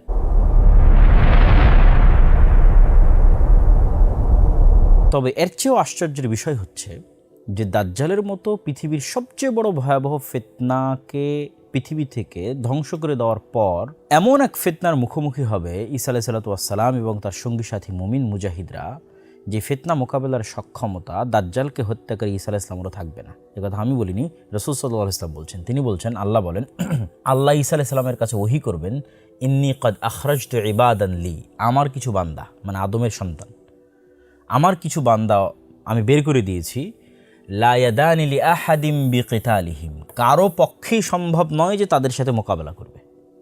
ঈসা তোমার পক্ষে সম্ভব নয়। যে ঈসা দাজ্জালের মতো বড় ফিতনাকে ধ্বংস করেছে তার পক্ষে সম্ভব নয় এখন আল্লাহর যে বান্দারা বের হবে তাদের সাথে মোকাবেলা করা। তারা কারা? তারাই হচ্ছে ইয়াজুজ এবং মাজুজ। যে ইয়াজুজ এবং মাজুজকে বাইবেলের ভাষায় বলা হয়েছে গগ অ্যান্ড ম্যাগগ। এটা শুধু উচ্চারণের পার্থক্য। ইয়াজুজ এবং মাজুজ, এই ইয়াজুজ এবং মাজুজ যখন বের হবে তখন আল্লাহ সুবহানাহু ওয়া তাআলা ঈসা আলাইহিস সালাতু ওয়াস সালামকে আদেশ দিবেন যে তুমি আমার বান্দাদের নিয়ে আশ্রয় নাও তুর পাহাড়ে। ফাহারিজ ইবাদি, তথা মুমিন এবং মুজাহিদ বান্দাদের নিয়ে কোথায় আশ্রয় নেবে? তুর পাহাড়ে। চলেন আমরা একটু দেখে আসি তুর পাহাড়ের লোকেশন। আপনারা যারা আমার বানু ইসরাইলের বক্তব্য শুনেছেন অথবা আমার ফিলিস্তিন বইটা পড়েছেন তারা অবশ্যই এই সিনাই মরুভূমির কথা ব্যাপকভাবে শুনেছেন। এই যে এই পাশে আমরা দেখতে পাচ্ছি মিশর, এই সমুদ্র পার হওয়া অবস্থায় ফেরাউন ডুবে গেছে, আর এখানে এসে মুসা আলাইহিস সালাতু ওয়াস সালাম আশ্রয় নিয়েছেন। এই যে তুর পাহাড়, এই তুর পাহাড়ের আশেপাশের অঞ্চলে মুসা আলাইহিস সালাম আশ্রয় নিয়েছেন। এবং এই বিশাল সিনাই মরুভূমিতে যতগুলো ঘটনা, বানু ইসরাইলের পাথর ফেটে পানি বের হওয়া, বানু ইসরাইলের আকাশ থেকে মেঘ দিয়ে আশ্রয় দেওয়া, জান্নাত থেকে মান্না এবং সালওয়া পাঠানো, এবং তুর পাহাড়ে মুসা আলাইহিস সালাতু ওয়াস সালামের ইবাদত, আরবাঈনা লাইলা ওয়াইদ আদনা মুসা আরবাঈনা লাইলা, 40 রাত ইবাদত। তুর পাহাড় থেকে নেমে এসে দেখলেন যে বানু ইসরাইল শিরকে লিপ্ত হয়ে গেছে। তারপরে এই যে জেরুজালেম, এটা বিজয়ের জন্য আল্লাহর আদেশ, যে তাদেরকে আল্লাহ আদেশ দিলেন তোমরা যাও যুদ্ধ করো। তারা বলল যে না, এখানে আমালেকা গোত্র আছে, বিশাল দেহের শক্তিশালী, আমরা যুদ্ধ করতে যাব না। তখন আল্লাহ তাদের আযাব দিলেন যে 40 বছর তোমরা এই মরুভূমিতে ঘুরপাক খাও। ইতিহুনা ফিল আরদি 40 সানা, এই মরুভূমিতে। তো এই সিনাই মরুভূমিরই একটা বড় অংশ হচ্ছে তুর পাহাড়, যেটা মূসা আলাইহিস সালাতু ওয়াস সালামের স্মৃতির সাথেও সম্পৃক্ত, এই তুর পাহাড়, এই সিনাই মরুভূমি। আর আমরা দেখলাম যে এখনই ঈসা আলাইহিস সালাতু ওয়াস সালাম দাজ্জালকে কোথায় হত্যা করলেন? বাবে লুদ নামক এরিয়ায়। আমি ম্যাপটা এখানে একটু ঘুরিয়ে ধরেছি যাতে একসাথে আপনাদের দাজ্জালের হত্যার জায়গা এবং যেখানে ইয়াজুজ মাজুজ বের হলে আশ্রয় নিতে বলছে আল্লাহ, সেই জায়গাটা আপনাদের দেখাতে পারি। এই যে তুর পাহাড় দেখতে পাচ্ছেন, এতে পাশে আছে মিশর, এই যে কায়রো, এতে এটা হচ্ছে জেরুজালেম বা ফিলিস্তিন বা শাম, আরজু শাম, এটা সিনাই মরুভূমি। আর এই যে তেল আবিবের নিকটস্থ জায়গা বাবে লুদ। এখানে দাজ্জালকে হত্যা করার পর আল্লাহ আদেশ দিবেন, তুমি মুমিনদের নিয়ে আশ্রয় নাও এই যে তুর পাহাড়ে, এই তুর পাহাড়ে আশ্রয় নাও। আর আমার এক সৃষ্টি বের হবে, যে সৃষ্টির সাথে কেউই পারবে না। তো আমরা দেখছিলাম ইয়াজুজ এবং মাজুজ বের হবে এবং ঈসা আলাইহিস সালাতু ওয়াস সালাম মুমিনদের নিয়ে তুর পাহাড়ে আশ্রয় নেবে। ইয়াজুজ এবং মাজুজের প্রথম দল বুহাইরা তাবারিয়া, ওই সেম সি অফ গ্যালিলি আপনাদের দেখিয়েছি, ওটা অতিক্রম করার সময় সেটা সম্পূর্ণ পানি তারা পান করে নেবে। এই হাদিস থেকে একটা বিষয় আমাদের প্রশ্নবোধক চিহ্ন তৈরি হয়, যে দাজ্জাল যখন জিজ্ঞেস করলো যে এই বুহাইরা তাবারিয়ায় অচিরে একদিন পানি থাকবে না, তো অনেকেই মনে করে যে বুহাইরা তাবারিয়ার পানি দাজ্জাল বের হওয়ার আগেই শেষ হয়ে যাবে। তো দাজ্জাল বের হওয়ার আগে যদি সি অফ গ্যালিলি বা বুহাইরা তাবারিয়ার পানি শেষ হয়ে যায়, তাহলে ইয়াজুজ মাজুজ কীভাবে বুহাইরা তাবারিয়ার পানি পান করে? এটা একটা প্রশ্নবোধক। সুতরাং ওই হাদিসের অর্থ এরকম মনে করা, একদম ফাইনাল করে ফেলা যে দাজ্জাল বের হওয়ার আগেই নাখাল বাইসানের সকল খেজুর শেষ হয়ে যাবে, দাজ্জাল বের হওয়ার আগেই বুহাইরা তাবারিয়ার পানি শেষ হয়ে যাবে, একদম নির্ধারিত করে ফেলা, এইটার আসলে কোনো দলিল কোরআন এবং হাদিসে পাওয়া যায় না। বরং একদিন থাকবে না, এটার দ্বারা উদ্দেশ্য এটাও হতে পারে যে ইয়াজুজ মাজুজ একদিন এই সমুদ্রের পানি খেয়ে ফেলবে, এটাই উদ্দেশ্য হতে পারে, যেটা এই হাদিস থেকে বোঝা যাচ্ছে। আল্লাহু আ'লাম বিসওয়াব, সঠিক জ্ঞান আল্লাহ সুবহানাহু ওয়া তাআলার কাছে আছে। তো যখন এই ইয়াজুজ মাজুজের এই ভয়ঙ্কর ফিতনা পৃথিবীতে ছড়িয়ে পড়বে, তখন ঈসা আলাইহিস সালাতু ওয়াস সালাম মুমিনদের নিয়ে যে তুর পাহাড়ে আশ্রয় নিলেন, সেখানে তো কোনো খাবার নাই, পানি নাই, সারা পৃথিবী ইয়াজুজ মাজুজে পরিপূর্ণ এবং তাদের সংখ্যা এত পরিমাণে বেশি হবে যে এই ভয়ঙ্কর ভয়াবহ ফিতনা অবস্থায় যখন কোনো খাবার পানি কিচ্ছু থাকবে না, ভয়ঙ্কর ভয়াবহ দুর্ভিক্ষ দেখা দিবে, তখন যে নবী নিজে হাতে দাজ্জালের মতো পৃথিবীর সবচেয়ে বড় ফিতনাকে ধ্বংস করলেন, সেই নবী এবং তার সঙ্গী সাথী সকলেই আল্লাহ সুবহানাহু ওয়া তাআলার দিকে একনিষ্ঠ মনে ফিরে যাবেন এবং আল্লাহ সুবহানাহু ওয়া তাআলার নিকটে দোয়া করবেন এবং আল্লাহর কাছে কান্নাকাটি করবেন যেন এই মহাবিপদ থেকে, ফিতনা থেকে তাদের মুক্তি দেওয়া হয়। তাদের দোয়া শ্রবণ করার মাধ্যমে আল্লাহ সুবহানাহু ওয়া তাআলা এক প্রকার পোকামাকড় তাদের কাঁধে দিয়ে দিবেন এবং সেখান থেকে এমন এক অসুস্থতা হবে যে তারা মৃত্যুবরণ করবে এবং সবাই মৃত্যুবরণ করবে, একসাথে একবারে মৃত্যুবরণ করবে। কামাউতি নাফসিন ওয়াহিদাতিন, যেন একটা নাফসের মৃত্যু যেমন হয়, এরকম লক্ষ লক্ষ কোটি কোটি ইয়াজুজ মাজুজ একবারে শেষ হয়ে যাবে। তখন নবিউল্লাহ ঈসা, আল্লাহর নবী ঈসা পৃথিবীতে নেমে আসবেন, তুর পাহাড় থেকে দুনিয়াতে নেমে আসবেন, কিন্তু পৃথিবীতে এক বিঘত জায়গাও খালি পাবেন না যেটা বসবাসের মতো। কেন? ওই ইয়াজুজ মাজুজের মৃত লাশের গন্ধে। কেন? তাদের সংখ্যা এত বেশি। ইয়াজুজ মাজুজের সংখ্যাধিক্য বুঝতে গিয়ে একটা হাদিস আমরা সামনে রাখতে পারি, যে হাদিসে রাসূলুল্লাহ সাল্লাল্লাহু আলাইহি ওয়াসাল্লাম বলছেন যে আদম সন্তানের প্রতি 1000-এ 999 জন জাহান্নামী বা জাহান্নামে যাবে। তখন সাহাবীরা অতি চিন্তিত হয়ে যায়। এখানে রাসূল সাল্লাল্লাহু আলাইহি ওয়াসাল্লাম বলছেন মিনকুল্লি আলফিন 999, প্রত্যেক 1000 থেকে 999 জন। তখন সাহাবীরা চিন্তিত হয়ে জিজ্ঞেস করলেন, আল্লাহ নবী, তাহলে আমাদের কী অবস্থা হবে? তখন রাসূল সাল্লাল্লাহু আলাইহি ওয়াসাল্লাম বললেন যে তোমাদের চিন্তার কোনো কারণ নেই, কেননা এই 999 জনের একজন হবে তোমাদের মধ্যে থেকে এবং বাকিরা হবে ইয়াজুজ এবং মাজুজ থেকে। তথা তাদের জাহান্নামে, যত মানুষ জাহান্নামে যাবে তার একটা বড় অংশ হবে ইয়াজুজ এবং মাজুজ। একদম আদম থেকে নিয়ে কিয়ামত পর্যন্ত যত মানুষ জাহান্নামে যাবে তার একটা বড় অংশ হবে ইয়াজুজ মাজুজ। তাহলে ইয়াজুজ মাজুজের সংখ্যা কত হতে পারে? আল্লাহু আকবার। তো মৃত লাশের গন্ধে এক বিঘত জায়গাও খালি থাকবে না। তখন তারা পুনরায় দ্বিতীয়বারের ন্যায় আল্লাহ সুবহানাহু ওয়া তাআলার নিকট একনিষ্ঠ মনে দোয়া করবেন, কান্নাকাটি করবেন। তখন এবার দ্বিতীয়বার তাদের দোয়া কবুল করে আল্লাহ সুবহানাহু ওয়া তাআলা এক প্রকার পাখি পাঠাবেন, যে পাখির কথা রাসূলুল্লাহ সাল্লাল্লাহু আলাইহি ওয়াসাল্লাম বলছেন কাআনাকিল বুখতি। বুখত গোত্রের উটগুলো যেমন, তাদের কুঁচগুলো যেমন খুবই উঁচু, ওইরকম খুবই উঁচু কুঁচ বিশিষ্ট এক প্রকার পাখি আল্লাহ সুবহানাহু ওয়া তাআলা পাঠাবেন। এই পাখিগুলো এই ইয়াজুজ মাজুজের লাশগুলোকে বহন করবে এবং আল্লাহ যেখানে চাইবেন সেখানে ফেলে দেবে। উত্তর মেরু, দক্ষিণ মেরু, যে কোনো জায়গা যেখানে হয়তো মানুষ বসবাস করে না, সাইবেরিয়া, বরফ আচ্ছাদিত, যেটা মানুষের যাওয়া এবং আসার বাইরে, আল্লাহ সুবহানাহু ওয়া তাআলা যেখানে ভালো মনে করবেন সেখানে গিয়ে তারা ফেলে দেবে। এবং পৃথিবীকে বসবাস উপযোগী করার জন্য আল্লাহ সুবহানাহু ওয়া তাআলা আসমানকে আদেশ দিবেন বৃষ্টি বর্ষণ করার জন্য, এবং সারা পৃথিবী বৃষ্টি বর্ষণ হয়ে ধুয়ে মুছে সাফ হয়ে যাবে। ধুয়ে মুছে সাফ হয়ে যাওয়ার পর এবার আল্লাহ সুবহানাহু ওয়া তাআলা জমিনকে আদেশ দিবেন তোমার মধ্যে যা বরকত আছে সব উৎপন্ন করে দাও। আসমানকে আদেশ দিবেন যা বরকত আছে সব অবতীর্ণ করে দাও, তথা জমিনে এমন ফসল উৎপাদন হবে যে একটা ডালিম, একটা গ্রাম, একটা বংশ, একটা গাভীর দুধ, একটা গ্রাম, একটা বংশ, এত পরিমাণে রহমত এবং বরকতে পৃথিবী পরিপূর্ণ হয়ে যাবে। এবং রাসূলুল্লাহ সাল্লাল্লাহু আলাইহি ওয়াসাল্লামের ভাষা অনুযায়ী বিভিন্ন রিওয়ায়েতে, কোনো রিওয়ায়েতে 7 বছর, কোনো রিওয়ায়েতে 10 বছর এই সময়টি চলমান থাকবে। এই সময়ের পরে আল্লাহ সুবহানাহু ওয়া তাআলা একটি ঠান্ডা বাতাস পাঠাবেন, শীতল হাওয়া। এই সময়টা হবে পৃথিবীর শান্তি, নিরাপত্তায় পরিপূর্ণ। কোনো মারামারি, কোনো গণ্ডগোল, কোনো যুদ্ধাস্ত্র, কোনো তরবারি, কোনো তীর, ধনুক কিচ্ছু প্রয়োজন হবে না মানুষের। শুধু আরাম এবং শান্তির হবে এই সময়টা, ন্যায় এবং ইনসাফের। তারপর একটি শীতল বাতাসে আল্লাহ সুবহানাহু ওয়া তাআলা সকল মুমিনকে রিহান তাইয়্যিবা, এক শীতল বাতাস আল্লাহ পাঠাবেন। এই শীতল বাতাসে রূহা কুল্লি মুমিনিন ওয়া কুল্লি মুসলিমিন, সকল মুমিন, সকল মুসলিম মারা যাবে। শুধু কারা বাকি থাকবে? শিরারুন নাস, ফাসিক এবং ফাজের মানুষেরা বাকি থাকবে। এই ফাসিক এবং ফাজের মানুষদের উপরই একটা সময় গিয়ে কিয়ামত কায়েম হবে। কতদিন পরে ওটাও আল্লাহ সুবহানাহু ওয়া তাআলা ভালো জানেন, ওটাও আমরা জানি না। কিন্তু ওই সময়গুলো সেই সময় যখন কোরআন থাকবে না, কালিমা লা ইলাহা ইল্লাল্লাহ থাকবে না, আল্লাহর নাম উচ্চারণ করার মতো কেউ থাকবে না, মক্কায় হজ হবে না, কাবা ঘর ধ্বংস হয়ে যাবে। ওই সময়গুলো হচ্ছে সেই সময় যখন মানুষ কুকুর শ্রীগালের ন্যায় খোলা মাঠে যৌন মিলনে লিপ্ত হবে, কোনো লজ্জাবোধ কাজ করবে না। এই যে ভয়ঙ্কর ভয়াবহ যে সময়গুলো, এই সময়গুলো ঈসা আলাইহিস সালামের আগমনের পূর্বের সময় নয়। ঈসা আলাইহিস সালামের আগমনের পূর্ব পর্যন্ত, দাজ্জালের আগমনের পূর্ব পর্যন্ত কোরআন থাকবে, হাদিস থাকবে, দ্বীনের জ্ঞান থাকবে, মসজিদ থাকবে, মাদ্রাসা থাকবে, হজ থাকবে, ওমরা থাকবে, লা ইলাহা ইল্লাল্লাহ থাকবে, সব থাকবে, জিহাদ থাকবে, মুজাহিদ থাকবে, সবই থাকবে। আর এই যে যেগুলো একদম না থাকা, পরিপূর্ণ খারাপে পরিপূর্ণ হয়ে যাবে পৃথিবী, এটা হবে ঈসা আলাইহিস সালামের মৃত্যুর পরে। আর ঈসা আলাইহিস সালামকে কবর দেওয়া হবে মুহাম্মদ সাল্লাল্লাহু আলাইহি ওয়াসাল্লামের পাশে। আমরা যদি রাসূলুল্লাহ সাল্লাল্লাহু আলাইহি ওয়াসাল্লামের কবর দেখি মসজিদে নববীতে, তাহলে আমাদের কাছে একটি বিষয় স্পষ্ট হবে যে এখানে রাসূলুল্লাহ সাল্লাল্লাহু আলাইহি ওয়াসাল্লামের কবর। আমরা কল্পনা করি যে এখানে রাসূল সাল্লাল্লাহু আলাইহি ওয়াসাল্লামের কবর আছে। রাসূল সাল্লাল্লাহু আলাইহি ওয়াসাল্লাম থেকে আরেকটু, রাসূলের কাঁধ বরাবর জায়গা থেকে আবু বকর রাদিয়াল্লাহু আনহুর কবর, তার থেকে আরেকটু পিছনে তার কাঁধ বরাবর ওমর রাদিয়াল্লাহু আনহুর কবর, এইভাবে। আর রাসূল সাল্লাল্লাহু আলাইহি ওয়াসাল্লামের এই পাশের জায়গা খালি আছে, এই পাশে কারো কবর নাই, এই পাশে আবু বকর এবং ওমরের কবর। এই যে পাশে রাসূল সাল্লাল্লাহু আলাইহি ওয়াসাল্লামের খালি জায়গা আছে, ঈসা আলাইহিস সালাতু ওয়াস সালামকে দাফন করা হবে এবং কবর দেওয়া হবে তার মৃত্যুর পর। প্রিয় দর্শক ও শ্রোতা, আমরা মোটামুটি দীর্ঘ সময় যাবত কিয়ামতের পূর্ব মুহূর্তে সংঘটিত বিষয়গুলোর উপর সবচেয়ে বিশুদ্ধ যে হাদিসগুলো, বিশেষ করে বুখারী মুসলিমে এসেছে, দাজ্জাল সংক্রান্ত, ইয়াজুজ মাজুজ সংক্রান্ত, সেগুলোর মোটামুটি একটা সারমর্ম আলোচনা আমরা ইতিমধ্যেই করে ফেলেছি। আরও কয়েকটি বিষয়ে আমাদের মধ্যে ব্যাপকভাবে আলোচিত হয়, সেগুলোর প্রতিও ইঙ্গিত না করলেই নয়। তার মধ্যে একটি হচ্ছে যে ইমাম মাহদী।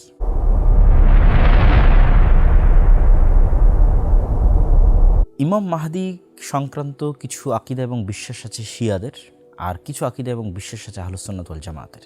শিয়াদের বিশ্বাস হচ্ছে তাদের ইসনা আশার 12 ইমাম, পবিত্র ইমাম, তাদের মধ্যে 12তম ইমাম তিনি নিজেকে অদৃশ্য করে নিয়েছেন, কোনো পাহাড়, কোনো গার, কোনো এরকম কোথাও তিনি অদৃশ্য অবস্থায় আছেন। এই জন্য তারা বলে আল মাহদি আল মুনতাজার, তথা তিনি পৃথিবীতেই আছেন, তার অপেক্ষা তারা করতেছে এবং সেই মাহদির জন্য তারা কামনা করে বা সেই মাহদিকে তারা চায় যে সে দ্রুত ফিরে আসুক। আহলুস সুন্নাত ওয়াল জামাতের ক্ষেত্রে ইমাম মাহদির বিষয়ে এরকমের কোনো আকীদা বা বিশ্বাস নাই, বা এই বিষয়গুলো সম্পূর্ণরূপে একটি ভ্রান্ত আকীদা এবং বিশ্বাসের অংশ। ঈসা আলাইহিস সালাতু ওয়াস সালামের পূর্বে একজন আমিরের অধীনে, একজন নেতার অধীনে উম্মতে মুহাম্মাদি একত্রিত হবে, রোমানদের বিরুদ্ধে যুদ্ধ করবে, এবং কিছু কিছু হাদিসে আছে যে তার হাত দিয়ে পৃথিবীতে ন্যায় এবং ইনসাফ প্রতিষ্ঠা হবে ঈসা আলাইহিস সালামের আগমনের পূর্বেই। বিশেষ করে শেখ আব্দুল মুহসিন আল আব্বাদ এই বিষয়ে একটি বই লিখেছেন, আমরা সেই বই থেকেও এই বিষয়ে একটি হাদিস দেখে আসতে পারি। যেহেতু ইমাম মাহদী নিয়ে অসংখ্য বিভ্রান্ত আকীদা এবং বিভ্রান্ত বিশ্বাস মানুষের মধ্যে বিরাজমান, ফলত এই বিষয়ে সঠিক আকীদা রাখাও অনেক জরুরি, এবং এই জন্য আমরা মাকতাবাতুস সালাফের পক্ষ থেকে অচিরেই এই শেখ আব্দুল মুহসিন আল আব্বাদের এই বইটি আমরা বাংলা অনুবাদ নিয়ে আসছি ইনশাআল্লাহ, সেখানে বিস্তারিত আলোচনা পাবেন। আমি সেখান থেকে শুধু একটি হাদিস আপনাদের সামনে তুলে ধরতে চাই। আবু দাউদে বর্ণিত হাদিস, যে রাসূলুল্লাহ সাল্লাল্লাহু আলাইহি ওয়াসাল্লাম বলেন, আব্দুল্লাহ বিন মাসউদ রাদিয়াল্লাহু তাআলা থেকে বর্ণিত, যে যদি পৃথিবী ধ্বংস হতে একদিনও বাকি থাকে, তবুও আমার আহলে বাইত তথা রাসূল সাল্লাল্লাহু আলাইহি ওয়াসাল্লামের বংশ, রাসূল সাল্লাল্লাহু আলাইহি ওয়াসাল্লামের আহলে বাইত মানে শুধু ফাতেমা রাদিয়াল্লাহু তাআলা আনহা নন, বা আহলে বাইত মানে শুধু হাসান এবং হোসাইন নয়। আহলে বাইত মানে আমরা এর আগে অন্য আরেক বক্তব্যে বিস্তারিত আলোচনা করেছি, আহলে বাইতের মধ্যে রাসূল সাল্লাল্লাহু আলাইহি ওয়াসাল্লামের চাচারাও আছেন, তথা আলী ইবনে আবি তালেবের অন্য আর যারা ভাই আছে। আবু তালেব তো রাসূল সাল্লাল্লাহু আলাইহি ওয়াসাল্লামের চাচা, তার এক ছেলে তো আলী, আর এক ছেলে জাফর ইবনে আবি তালেব, যিনি মুতার যুদ্ধে শহীদ হয়েছেন। তো এরকম রাসূল সাল্লাল্লাহু আলাইহি ওয়াসাল্লামের আরেক চাচা আব্বাস ইবনে আব্দুল মুত্তালিব, যার এক ছেলে হচ্ছে আব্দুল্লাহ ইবনে আব্বাস।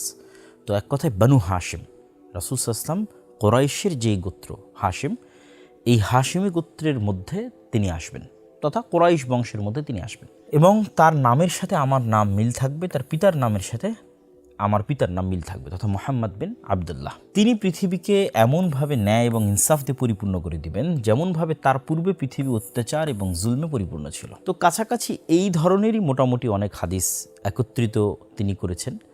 তার মধ্যে সহিহাইনে তথা সহিহ বুখারী এবং মুসলিমে সরাসরি মাহদি নামে নাই, কিন্তু বুখারী এবং মুসলিমে যেগুলো আছে সেটা হচ্ছে ঈসা ইসলাম আসার পূর্বে যে ইমামের অধীনে মুসলমানগণ একত্রিত হবে, যে আমির ঈসা ইসলামকে বলবে যে আপনি সালাত আদায় করান, পর ঈসা ইসলাম সে আমিরকে বলবে আপনি সালাত আদায় করান, এই বর্ণনাগুলো আছে। তো ওগুলো থেকে ইন্ডিকেট পাওয়া যায় যে হ্যাঁ, ঈসা ইসলামের আগমনের পূর্বে একজন আমিরের অধীনে মুসলমানেরা একত্রিত হবে। আর সরাসরি মাহদির নাম নিয়ে সহিহ বুখারী এবং মুসলিমের বাইরে অনেক হাদিস আছে যেগুলো একত্রিত করলে হাসান বা সহিহ স্তরের হয়, সেগুলো এখানে এই বই একত্রিত করা আছে। তার মধ্যে একটি হাদিস আপনাদের সামনে তুলে ধরলাম। এখানে আমাদের একটা বিষয় মনে রাখতে হবে যে ইমাম মাহদি বা মাহদি বিষয়ে আমাদের বিশ্বাস কী হবে। মাহদি বিষয়ে আমাদের বিশ্বাস হবে যে আবু বকর, ওমর, উসমান, আলী রাসূল সাল্লাল্লাহু আলাইহি ওয়াসাল্লামের পরে এবং রাসূল সাল্লাল্লাহু আলাইহি ওয়াসাল্লামের সাহাবীরা সর্বশ্রেষ্ঠ, এবং সাহাবীদের মধ্যে জান্নাতের সুসংবাদপ্রাপ্ত যারা তারা সর্বশ্রেষ্ঠ। জান্নাতের সুসংবাদপ্রাপ্তদের মধ্যে এই চারজন খলিফা সর্বশ্রেষ্ঠ। এই চারজনের মধ্যে সর্বশ্রেষ্ঠ আবু বকর রাদিয়াল্লাহু তাআলা আনহু, তথা ইমাম মাহদির এরকম কোনো ব্যক্তিত্ব নন যিনি আবু বকরের চেয়ে শ্রেষ্ঠ, ওমরের চেয়ে শ্রেষ্ঠ, ওসমান, আলী রাদিয়াল্লাহু তাআলার চেয়ে শ্রেষ্ঠ, বা রাসূল সাল্লাল্লাহু আলাইহি ওয়াসাল্লামের অন্য কোনো সাহাবীর চেয়ে শ্রেষ্ঠ।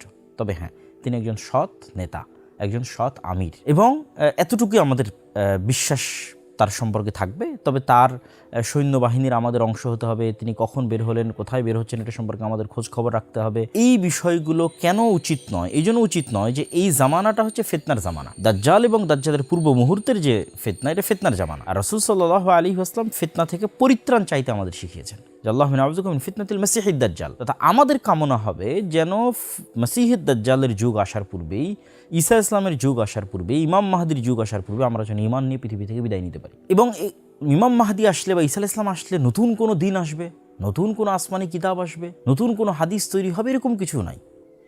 বরং যেই কোরআন, যেই হাদিস এখন আমাদের কাছে আছে, যেই কোরআন এবং হাদিস মানার জন্য দাজ্জাল তামিম আদ-দারির ওই হাদিসে তাদেরকে বলেছিল যে তোমাদের উচিত হবে মুহাম্মদ সাল্লাল্লাহু আলাইহি ওয়াসাল্লামের কথা মেনে নেওয়া, ওই মুহাম্মদ সাল্লাল্লাহু আলাইহি ওয়াসাল্লামের আনিত কোরআন এবং হাদিসের উপরই ইমাম মাহদি এবং ঈসা আলাইহিস সালাম আমল করবেন। তাহলে আমাদের কাজ কি?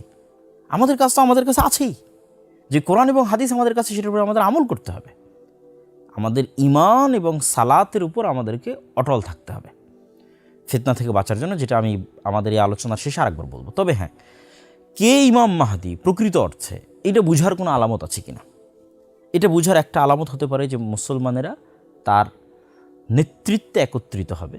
তিনি নেতা হতে চাইবেন না, মক্কায় মানুষেরা জোরপূর্বক তাকে নেতা করবে, তিনি নিজে নেতৃত্বে দাবি করবেন না, তিনি নিজে দাবি করবেন না যে আমি ইমাম মাহদি, আসো আমার কাছে বায়াত গ্রহণ করে, এরকম কোনো দাবি তিনি করবেন না। মানুষেরাই জোর করে তাকে নেতা বানাবে। এবং আরও একটি বড় আলামত যেটা অন্য একটি হাদিসে পাওয়া যায়, সেটি হচ্ছে রাসূলুল্লাহ সাল্লাল্লাহু আলাইহি সাল্লাম বলেছেন যে পৃথিবীর পূর্বে একটা বিশাল ভূমিধস হবে, পশ্চিমে একটা ভূমিধস হবে, আর আরব ভূখণ্ডে একটা ভূমিধস হবে। এবং কিছু কিছু হাদিসে আরব ভূখণ্ডে ভূমিধসের এই জায়গাটা নির্ধারিত করা আছে। এখানে আপনাদের সামনে সহিহ মুসলিমের আমরা একটা হাদিস তুলে ধরেছি, যেখানে আরব ভূখণ্ডে ভূমিধসের জায়গাটা নির্ধারণ করা আছে বাইদা নামক জায়গায় ভূমিধসটা হবে।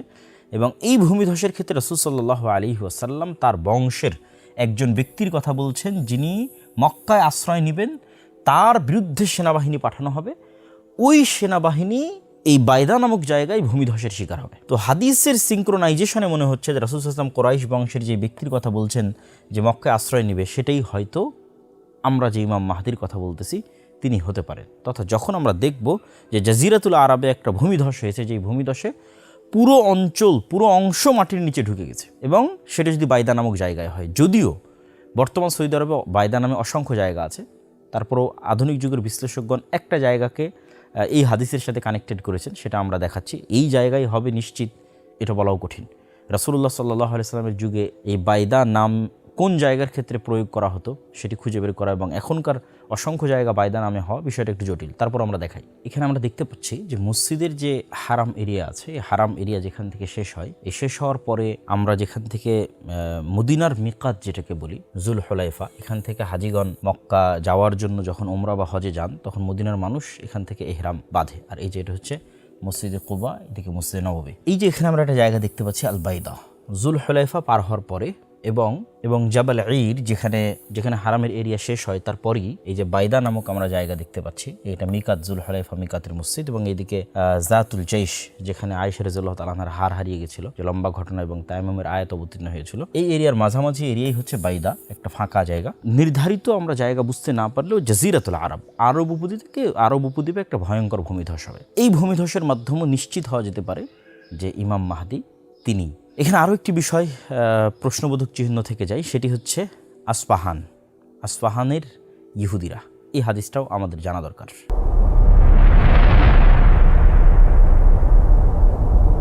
রাসূলুল্লাহ সাল্লাল্লাহু আলাইহি ওয়াসাল্লামের আরেকটি আশ্চর্যজনক হাদিস, সেই হাদিসটি হচ্ছে দাজ্জাল যখন বের হবে, ইয়াতবাউদ দাজ্জাল মিন ইয়াহুদি আসবাহান ৭০ আলফান। দাজ্জালের অনুসারী কারা হবে, দাজ্জালের সাথে কারা থাকবে, কারা দাজ্জালের আনুগত্য করবে, অনুসরণ করবে এবং দাজ্জালের হয়ে লড়াই করবে। তো রাসূল সাল্লাল্লাহু আলাইহি ওয়াসাল্লাম বলছেন যে ইস্পাহানের ৭০,০০০ ইহুদি দাজ্জালের অনুসারী হবে। তো চলেন আমরা দেখে আসি ইস্পাহান শহরটি কোথায়। বর্তমান যে ইরান, এই ইরান অঞ্চল এবং ইরানের আশেপাশের অঞ্চলগুলো বা মধ্য এশিয়ার অঞ্চলগুলো ইসলামে বিভিন্ন দিক থেকে খুবই গুরুত্বপূর্ণ। তার মধ্যে একটা হাদিস আপনাদের জানা আছে, রাসূল সাল্লাল্লাহু আলাইহি ওয়াসাল্লাম বলেছেন যে দিন যদি সুরাইয়া তারকার ওখানেও থাকে, তবুও খোরাসান অঞ্চল, মাওয়ারা ইন নাহার, এই অঞ্চলের মানুষেরা সেখান থেকে দিন নিয়ে আসবে। এবং আমরা যদি দেখি যে হাদিস শাস্ত্রের যে ইতিহাস, এই ইতিহাসে সবচেয়ে অবদান কাদের বেশি, তাহলে আমরা দেখব এই অঞ্চলগুলো একসময় ইলমের মার্কাজ ছিল। এই যে নিশাপুর, এই নিশাপুর ইলমের অনেক বড় মার্কাজ, এটা আজকের ইরানের অন্তর্ভুক্ত। এই যে তেহরান, এই তেহরানের নিকটবর্তী অঞ্চল হচ্ছে এবং আবু হাতেম আর রাজি, আবু জুরআ আর রাজি, তাদের যে দার্সের জায়গা রায়, সেই অঞ্চল। তারপর আসবাহান, এখান থেকে অসংখ্য আলেম ওলামা বের হয়েছে, আবু নুআইম আল আসবাহানি থেকে শুরু করে আরও অসংখ্য আলেম ওলামা, যেমন নিশাপুরি ইমাম হাকিম, অনেক বড় মুহাদ্দিস, মুস্তাদরাক হাকিমের লেখক। তো এই অঞ্চলগুলো থেকে যদি আমরা আরও একটু মাওরাই নাহার তথা আমুদরিয়া এবং শিরদরিয়ার ওইদিকে যাই, তাহলে দেখবো ইমাম বুখারী, ইমাম মুসলিম নিজে নিশাপুরের, ইমাম বুখারী, মুসলিম, আবু দাউদ, নাসাই, তিরমিজি, তারা সব এই অঞ্চল থেকে তাদের আগমন ঘটেছে। কিন্তু এই অঞ্চল সম্পর্কেই রাসূলুল্লাহ সাল্লাল্লাহু আলাইহি ওয়াসাল্লামের আরেকটি ব্যতিক্রম হাদিস, যেটি আমরা কিছুক্ষণ আগে শুনলাম, যে এই আসফাহান থেকে ৭০,০০০ ইহুদি কিয়ামতের পূর্ব মুহূর্তে দাজ্জালের অনুসারী হবে। সুতরাং এটি একটি চমকে দেওয়ার মতো বিষয় যে এখন আসফাহান একটি ইরান শাসিত অঞ্চল এবং একটি শিয়া শাসিত অঞ্চল। হয়তো অদূর ভবিষ্যতে, আল্লাহ আলাম, আল্লাহ ভালো জানে, ৭০,০০০ মানে তো অনেক মানুষ, তথা অদূর ভবিষ্যতে এরকমও হতে পারে যে আজকের যে ইসরায়েল বা আজকের যে জেরুজালেম, সেখান থেকে ইহুদিরা সব বিতাড়িত হয়ে আসফাহানে গিয়ে আশ্রয় নিল, এবং যখন দাজ্জাল বের হচ্ছে তখন আসফাহানের সকল ইহুদি দাজ্জালের অনুসারী হচ্ছে। হতেও পারে, আল্লাহ আলাম, আল্লাহ সুবহানাহু ওয়া তাআলা ভালো জানে।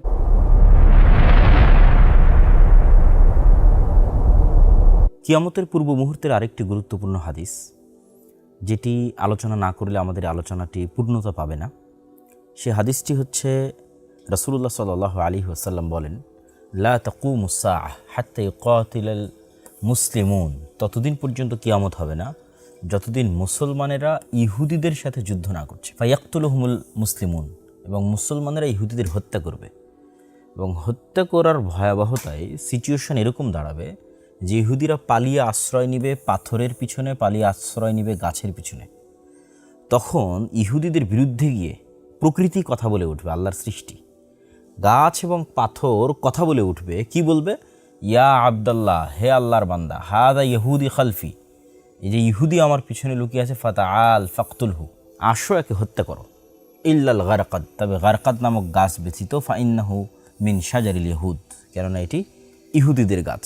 চলুন আমরা একটু সেই গাছটি দেখে আসি। ইহুদিরা যখন বিভিন্ন পাথর এবং গাছের আড়ালে আশ্রয় নেবে, যখন সকল গাছ কথা বলবে, সকল পাথর কথা বলবে, কিন্তু বিশেষ যে গাছটি কথা বলবে না, যেটা আপনারা হাদিসে দেখলেন গারকাদ গাছ, সেই গাছটা আপনারা আমার পিছনে দেখতে পাচ্ছেন। এই ধরনের ঝোপড়ির মতো গাছটি হচ্ছে গারকাদ গাছ। প্রিয় উপস্থিতি, এই ঘটনাটি কখন ঘটবে? এই হাদিসের যেগুলো অন্যান্য রেওয়ায়াত, এটি সহিহ মুসলিমের বর্ণনা, অন্যান্য রেওয়ায়াত যেগুলো বিভিন্ন বইয়ে এসেছে তার মধ্যে কিছু দুর্বলতাও আছে, সেগুলোর আলোকে ব্যাখ্যাকার ইমাম নববী সহ আরও যারা বড় বড় ব্যাখ্যাকার আছেন তারা লিখেছেন এই ঘটনাটা ঘটবে যখন মুসলমানরা ঈসা আলাইহিস সালামের সাথে থাকবে এবং দাজ্জালকে হত্যা করার পর দাজ্জালের সাথে যে ইহুদিরা থাকবে, ওই যে আমরা আর এক হাদিসে বললাম 70,000 ইহুদি থাকবে দাজ্জালের সাথে ইস্পাহানের, সেই ইহুদিদেরকে এবার বাকি ইহুদিদেরকে এবার মুসলমানরা হত্যা করবে। তখন ওই সমস্ত ইহুদিরা এভাবে আশ্রয় নেবে বিভিন্ন জায়গায় এবং তখন প্রকৃতি তাদের বিরুদ্ধে গিয়ে কথা বলে উঠবে। তথা এই ঘটনাটা, ইহুদিদের এই হত্যার ঘটনাটা হবে ঈসা আলাইহিস সালামের সাথে দাজ্জালের যে মুখোমুখি হওয়ার বিষয়টি, তখন ঈসা আলাইহিস সালামের সাথে থাকবে মুসলমানেরা, দাজ্জালের সাথে থাকবে ইহুদিরা। সেই যে ফাইনাল যুদ্ধ, ওই ফাইনাল যুদ্ধে এই ঘটনাটি ঘটবে। আল্লাহু আ'লাম বিসওয়াব। আল্লাহ সুবহানাহু ওয়া তাআলা বেশি জানেন এবং ভালো জানেন।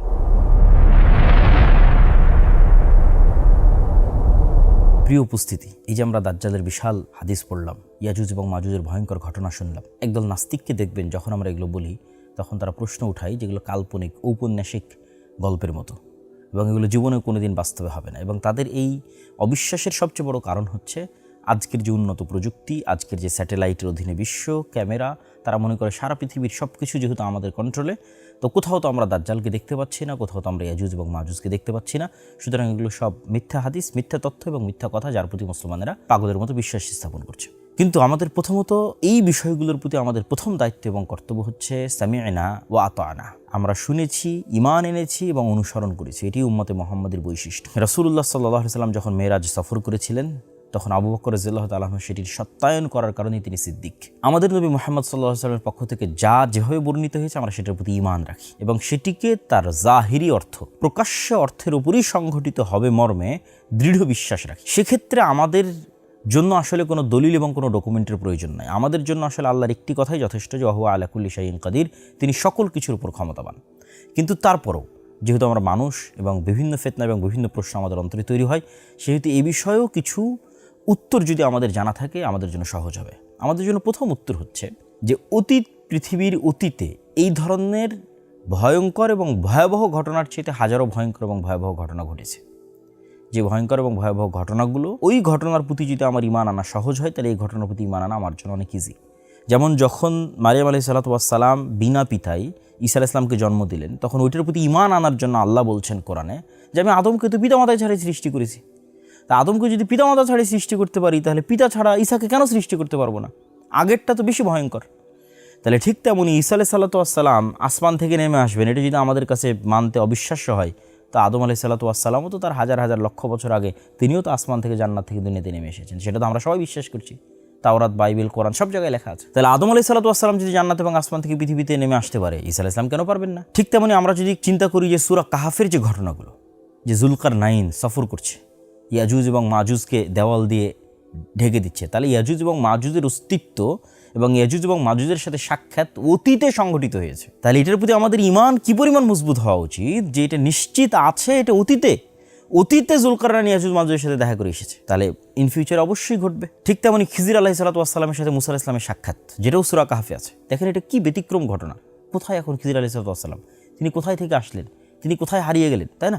তো তার ঘটনা যদি সত্য হতে পারে, তিনি যদি আড়ালে থাকতে পারেন এবং তাকে খোঁজার জন্য যদি একটা নির্দিষ্ট পদ্ধতিতে মুসা আলাইহিস সালামকে যেতে হয়, আল্লাহ সুবহানাহু ওয়া তাআলা যদি খিজির আলাইহিস সালামকে আড়ালে রাখতে পারেন, দাজ্জালকে কেন আড়ালে রাখতে পারবেন না? তাহলে যে ঘটনাগুলো কোরআনে অতীতে বর্ণিত হয়েছে এবং আমরা বিশ্বাস রাখতেছি, সেটার উপর যদি আমি বিশ্বাস রাখতে পারি ভবিষ্যতে ঘটবে এরকম ঘটনার উপর, কেন আমি বিশ্বাস রাখতে পারবো না? দাজ্জাল আসলে একদিন হবে 1 বছরের সমান। মানুষ বলে এটা কি ধরনের কাল্পনিক অলৌকিক কথা, কেমনে সম্ভব? অথচ কাছাকাছি এই ধরনের ঘটনা কোরআনে অতীতে সংঘটিত হওয়ার কথা বলা হচ্ছে। যেমন আসহাবে কাহফের ঘটনা, যে তারা 309 বা 310 বছর ঘুমিয়ে আছে, অথচ মানুষ তাদেরকে মনে করতে যে তারা জাগ্রত, এবং তারা ঘুম থেকে উঠে বলছে কই, আমরা তো মাত্র অল্প কিছুক্ষণ ঘুমিয়েছিলাম। আবার যে নবী আল্লাহ সুবহানাহু ওয়া তাআলার কাছে মৃতকে জীবিত করার মুজিজা দেখতে চাইলেন, তাকে আল্লাহ সুবহানাহু ওয়া তাআলা সেখানে মৃত করে দিলেন, তার ঘোড়া, তার খাদ্যদ্রব্য সব মৃত হয়ে গেল। তিনি উঠে তিনি মনে করছেন তিনি অল্প সময় ছিলেন, তার ঘোড়া লাশ হয়ে সম্পূর্ণ কঙ্কাল হয়ে গেছে, তথা ঘোড়ার উপর দিয়ে 100 বছর অতিক্রম হয়ে গেছে, তার খাবার নষ্ট হয়নি। তাহলে তার খাবারের উপর দিয়ে কি সময় অতিক্রম হলো? এই যে সময়ের আপেক্ষিকতা, সময়ের যে গতি, এটার আপেক্ষিকতার কথা কোরআনে আগেই অসংখ্য অতীতের অসংখ্য ঘটনায় তুলে ধরা হয়েছে। তাহলে আমাদের ঈমান রাখতে হবে যে এই জিনিসগুলো একদিন ঘটবেই। তারপরও 3টা পয়েন্ট আমি বলতে চাই। প্রথমত, যে দাজ্জাল, ইয়াজুজ মাজুজ এই পৃথিবীতেই যদি থাকে তবুও সম্ভব, 2 ভাবে সম্ভব। 1, আপনি কখনোই নিশ্চিতভাবে দাবি করতে পারবেন না যে এই পৃথিবীর প্রত্যেক ইঞ্চি জায়গা, সমুদ্রের প্রতিটি পয়েন্ট, জঙ্গলের প্রতিটি পয়েন্ট আপনার অধীনস্থ এবং আপনার কন্ট্রোলে। এখন অসংখ্য জায়গা আছে যেখানে মানুষ যেতে পারে না, যে দ্বীপে মানুষ যায় না, যে জায়গায় মানুষ সফর করে না, চলাচল করে না, জাহাজ যায় না, এরকম অসংখ্য জায়গা আছে। ওই জায়গাগুলোতে দাজ্জাল বা ইয়াজুজ মাজুজ আছে এটা বলতেছি না, কিন্তু সারা পৃথিবী যে মানুষের কন্ট্রোলে, এটা মিথ্যা কথা।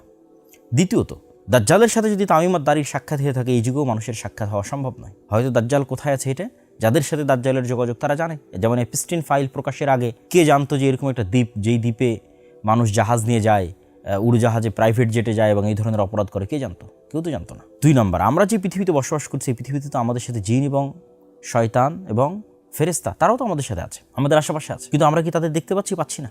তাহলে আমরা যদি জিন শয়তান তাদের দেখতে না পাই, অথচ তারা আমাদের সাথে আছে এই পৃথিবীতে, তাহলে আমরা দাজ্জাল এবং ইয়াজুজ মাজুজকে দেখতে পেতেই হবে। এই প্রশ্ন কেন আমাদের অন্তরে উত্থিত হচ্ছে? এবং আজকের বিজ্ঞানও বলতেছে যে বিভিন্ন ডাইমেনশনে আল্লাহর সৃষ্টি থাকতে পারে। আমরা থাকি 3D, 4D, 5D, 6D, আমাদের চেয়ে উপরের ডাইমেনশনে যারা আছে তাদের আমরা দেখতে পাবো না, কিন্তু তারা আমাদের দেখতে পাবে। এবং সর্বশেষ পয়েন্ট, আল্লাহ সুবহানাহু ওয়া তাআলা কোরআন মাজিদে বলেছেন যে তিনি 7 আসমান এবং 7 জমিন সৃষ্টি করেছেন। তো আল্লাহ সুবহানাহু ওয়া তাআলার অন্য জমিনেও তো থাকতে পারে দাজ্জাল, ইয়াজুজ মাজুজ, খিজির আলাইহিস সালাতু ওয়াস সালাম, তারা তো অন্য জমিনেও থাকতে পারে। এটা অস্বাভাবিক কিছু নয়, কেন ওই সমস্ত জমিনেও আল্লাহ সুবহানাহু ওয়া তাআলার আদেশ এবং ওহী অবতীর্ণ হয়, এটা আল্লাহ সুবহানাহু ওয়া তাআলা বলেছেন। এবং কিয়ামতের পূর্ব মুহূর্তে দাজ্জাল কেন্দ্রিক যে ঘটনাগুলো, এগুলো তো একটা বৈপ্লবিক এবং ব্যতিক্রম ঘটনা, প্রত্যেকটা ব্যতিক্রম ঘটনা। দাজ্জালের কাছে জান্নাত থাকবে, জাহান্নাম থাকবে, আসমান তার কথা শুনবে, জমিন তার কথা শুনবে। দাজ্জালের উপস্থিতিও একটা ব্যতিক্রম ঘটনা, যার ফলশ্রুতিতে পৃথিবীতে এত ব্যাপক পরিবর্তন হবে যে পৃথিবীর একদিন হবে 1 বছরের সমান। সুতরাং এই বিষয়গুলোকে যদি আমরা একটা আরেকটার সাথে রিলেট করি, তাহলে আমরা বুঝতে পারবো যেখানে অসম্ভব বলে কোনো কিছু নাই, আর আল্লাহ সুবহানাহু ওয়া তাআলা সকল কিছুর উপর ক্ষমতাবান। সুতরাং এই ধরনের বিশ্বাস স্থাপন করা যে দাজ্জাল মানে এআই, দাজ্জাল মানে আমেরিকা, দাজ্জাল মানে অন্য কিছু, দাজ্জাল মানুষ নয়, বা ইয়াজুজ মাজুজ মানে অন্য কিছু, অন্য কেউ, জি না, ইয়াজুজ মাজুজ আদমের সন্তান, দাজ্জালও আদমের সন্তান। হাদিসে এবং কোরআনে যেভাবে বলা আছে সেভাবেই সংঘটিত হবে, এটি আমাদের ঈমান থাকতে হবে। আল্লাহ সুবহানাহু ওয়া তাআলা আমাদের কবুল করুক, আল্লাহুম্মা আমিন।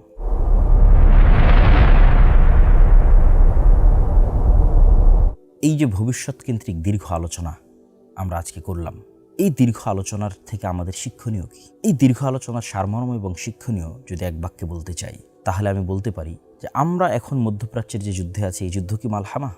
এক বাক্যে উত্তর যে না, এটি মালহামা নয়। মালহামা কোথায় হবে? সিরিয়ায় হবে। মালহামা মানে হচ্ছে গোস্ত নিয়ে টানাটানি এবং গোস্ত খাওয়া, গোস্ত ছিঁড়া, তথা সামনাসামনি তরবারি দিয়ে হত্যা হবে, সামনাসামনি তীর দিয়ে হত্যা হবে, বম দিয়ে নয়, মালহামা।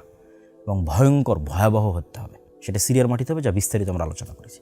তাহলে এখনকার ফিতনাগুলো অনেক কিছুই কিয়ামতের পূর্ব মুহূর্তের ছোটো ছোটো ফিতনা আছে। যেমন আমরা আমরা আপনাদের সামনে তুলে ধরেছি যে আরবের প্রত্যেক ঘরে ফিতনা প্রবেশ করবে। সুতরাং এখনকার যে ফিতনাগুলো, এগুলো মালহামার পূর্বের ছোটোখাটো ফিতনা হতে পারে।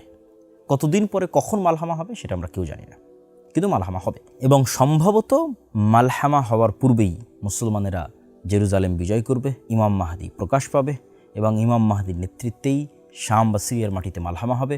তারপরে তাদের বিজয় অভিযান আরও সামনের দিকে চলতে থাকবে, কুস্তুনতুনিয়া বিজয় করবে, রোম বিজয় করবে। এরকম মুহূর্তে তাদের বিজয় অভিযান থামানোর জন্য শয়তান অদৃশ্য থেকে আওয়াজ দিবে, দাজ্জাল বের হয়েছে। আর এইরকম মুহূর্তেই যখন তারা দামেশকে ফিরে আসবে, এদিকে দাজ্জালও বের হবে, ওদিকে ঈসা আলাইহিস সালামও নামবে। দাজ্জাল বের হওয়ার পর প্রায় 1 বছর মুসলমানেরা ভয়ঙ্কর কষ্ট, দুঃখ, খাবারবিহীন একটা ভয়ঙ্কর বিভীষিকাময় পরিস্থিতি অতিক্রম করবে। তারপরে ঈসা আলাইহিস সালামের মাধ্যমে দাজ্জাল নিহত হবে। তারপরে দাজ্জালের সাথে যে 70,000 ইহুদি থাকবে তারা নিহত হবে। তারপরে ঈসা আলাইহিস সালামকে আল্লাহ সুবহানাহু ওয়া তাআলা বলবেন তুর পাহাড়ে আশ্রয় নেওয়ার জন্য। ইয়াজুজ মাজুজ আসবে, ইয়াজুজ মাজুজকে আল্লাহ সুবহানাহু ওয়া তাআলা আযাব এবং গজব দিয়ে ধ্বংস করে দিবেন। তারপরে তিনি তুর পাহাড় থেকে পৃথিবীতে নেমে আসবেন। পৃথিবীতে নেমে এসে তিনি 7 বছর 10 বছর একটা দীর্ঘ সময়ব্যাপী ন্যায় এবং ইনসাফের শাসন প্রতিষ্ঠা করবে। তারপরে এক শীতল বাতাসে সকল মুমিন মুসলমান মারা যাবে এবং ফাসেক ফাজেরদের উপর কিয়ামত প্রতিষ্ঠিত হবে। প্রিয় উপস্থিতি, এই ঘটনাগুলো থেকে আমাদের শিক্ষণীয় হচ্ছে যে ভয়ঙ্কর ফিতনার মুহূর্তে আপনি ঈমান কিভাবে ধরে রাখবেন, ভয়ঙ্কর ফিতনার মুহূর্তে আপনি হেদায়েতের উপর কিভাবে থাকবেন। আমি স্পষ্টভাবে আপনাদের সামনে তুলে ধরতে চাই যে আসহাবুল উখদুদ তারা কিভাবে আগুনের মধ্যে প্রবেশ করেছিল, যাদের বর্ণনা আল্লাহ সুবহানাহু ওয়া তাআলা সূরা বুরুজে দিয়েছেন, যে তাদের বলা হয়েছিল হয় ঈমান না হয় আগুন। তো তখন তারা ঈমানকে মূল্যায়ন করতে গিয়ে স্বেচ্ছায় আগুনের মধ্যে ঝাঁপিয়ে পড়েছে। এটা সম্ভব হয়েছিল শুধু কিসের কারণে? পরকালে যে তাদের ইয়াকিন আছে, আল্লাহর প্রতি তাদের যে ইয়াকিন আছে সেটির কারণে।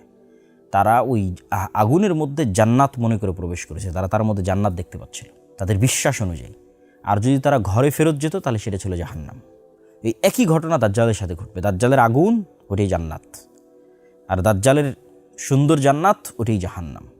তাহলে এটার প্রতি আপনি ইয়াকিন যখন পরকালের প্রতি আপনার সর্বোচ্চ লেভেলের হবে, দুনিয়াবি কোনো লোভ, দুনিয়াবি কোনো স্বার্থ, সেটি 1 টাকার সমপরিমাণও যদি হয়, যদি আপনাকে দুর্বল এবং পরাস্ত না করতে পারে, আল্লাহর শক্তি, আল্লাহর ক্ষমতা, আল্লাহর অস্তিত্বের উপর যদি আপনার সর্বোচ্চ লেভেলের বিশ্বাস থাকে, তবেই আপনি দুনিয়া থেকে ঈমান নিয়ে বিদায় নিতে পারবেন। তো দাজ্জালের এই ফিতনা আমাদের প্রমাণ করে যে দুনিয়ার সফলতা মানে ঈমান নিয়ে বিদায় নেওয়া। দুনিয়ার সফলতা মানে ধন দৌলত, টাকা পয়সা, বাড়ি গাড়ি নয়। কেন ওগুলোর প্রতি ন্যূনতম লোভ থাকলে দাজ্জালের ফিতনা থেকে আপনি বাঁচতে পারবেন না। তাহলে দুনিয়ার বিজয় মানে ঈমান অবস্থায়, সালাত অবস্থায় দুনিয়া থেকে বিদায় নেওয়া।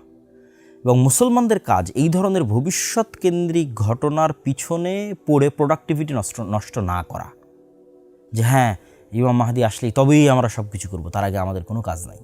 এটা মুসলমানদের প্রোডাক্টিভিটি নষ্ট করে এবং এটা আমি মনে করি একটি ঈমান বিরোধী কার্যকলাপ। বরং মুসলমানদের সবসময় সদা সর্বদা অ্যাক্টিভ থাকতে হবে। কেন? ইমাম মাহদি এবং ঈসা আলাইহিস সালাম আসলে নতুন কোনো দিন আসবে না, নতুন কোনো কোরআন আসবে না। ওই কোরআনই যে কোরআন আমাদের কাছে আছে, ওই হাদিসই যে হাদিস আমাদের কাছে আছে। তাহলে পৃথিবীর সবচেয়ে বড় ঘটনা আগেই ঘটে গেছে, সেটা মুহাম্মদ সাল্লাল্লাহু আলাইহি ওয়াসাল্লাম, সেটা কোরআনের অবতীর্ণ হওয়া। ওইটা আমাদের আমল করতে হবে। এবং যদি সূর্য আমরা পশ্চিম দিকে উঠতে দেখি, তবু আমাদের হাতে যদি একটি গাছ থাকে সেটি রোপণ করার চেষ্টা করতে হবে। তথা আমাদের ঈমান এবং আমলের যে চেষ্টা, এই চেষ্টা আমাদের অব্যাহত থাকবে। এবং এই সমস্ত ঘটনা কেন্দ্রিক আমাদের কাজ কি? ফিতনা থেকে বাঁচতে চাই। আল্লাহুম্মা আউযুবিকা মিন ফিতনাতিল মাসীহিদ দাজ্জাল, যে দাজ্জাল এবং দাজ্জালের সময়ের যে ভয়ঙ্কর ফিতনাগুলো আছে, ফিতনার যুগগুলো আসার পূর্বেই যেন আল্লাহ আমাদের ঈমান অবস্থায় দুনিয়া থেকে যাওয়ার তৌফিক দান করে। এই মর্মে আগ্রহী না হওয়া যে না আমি ওই যুদ্ধগুলোতে অংশগ্রহণ করবো, ওই ফিতনার সময় আমি থাকবো কেন। কেউ গ্যারেন্টি দিয়ে বলতে পারবে না ওই ফিতনার সময় সে ঈমান নিয়ে থাকতে পারবে কিনা। তাই নবীর শিক্ষা অনুযায়ী ওই ফিতনাগুলো আসার পূর্বেই আমাদের আল্লাহর কাছে পরিত্রাণ চাওয়া উচিত, আমরা যেন দুনিয়া থেকে বিদায় নিতে পারি। আল্লাহ সুবহানাহু ওয়া তাআলা আমাদের এই ফিতনা সংক্রান্ত হাদিসগুলো সঠিকভাবে বুঝার, সালাফি সালেহিনের ব্যাখ্যা এবং বুঝ অনুযায়ী বুঝার, সেগুলোর প্রতি ঈমান রাখার এবং এই ফিতনা থেকে আল্লাহর নিকটে বাঁচতে চাওয়ার, এবং ঈমান এবং সালাত, পরকালের প্রতি গভীর আস্থা, আল্লাহর প্রতি গভীর আস্থা এবং সালাত। আর এই বিষয়ে এই ঈমান মজবুত করার জন্যই মূলত আমাদের আল্লাহর পথে যাত্রা বইটি লেখা। তাই ফিতনার সময় যদি কেউ ঈমান মজবুত রাখতে চান, তিনি অবশ্যই আমাদের আল্লাহর পথে যাত্রা বইটি পড়তে পারেন। আর পরবর্তী কোনো পর্বে ইনশাআল্লাহ আমরা সূরা কাহফের যে ঘটনাগুলো আছে সেগুলো নিয়ে বিস্তারিত আপনাদের সাথে কথা হবে। আল্লাহ আমাদের কবুল করুক। আল্লাহুম্মা আমিন। আসসালামু আলাইকুম ওয়া রাহমাতুল্লাহি ওয়া বারাকাতুহু।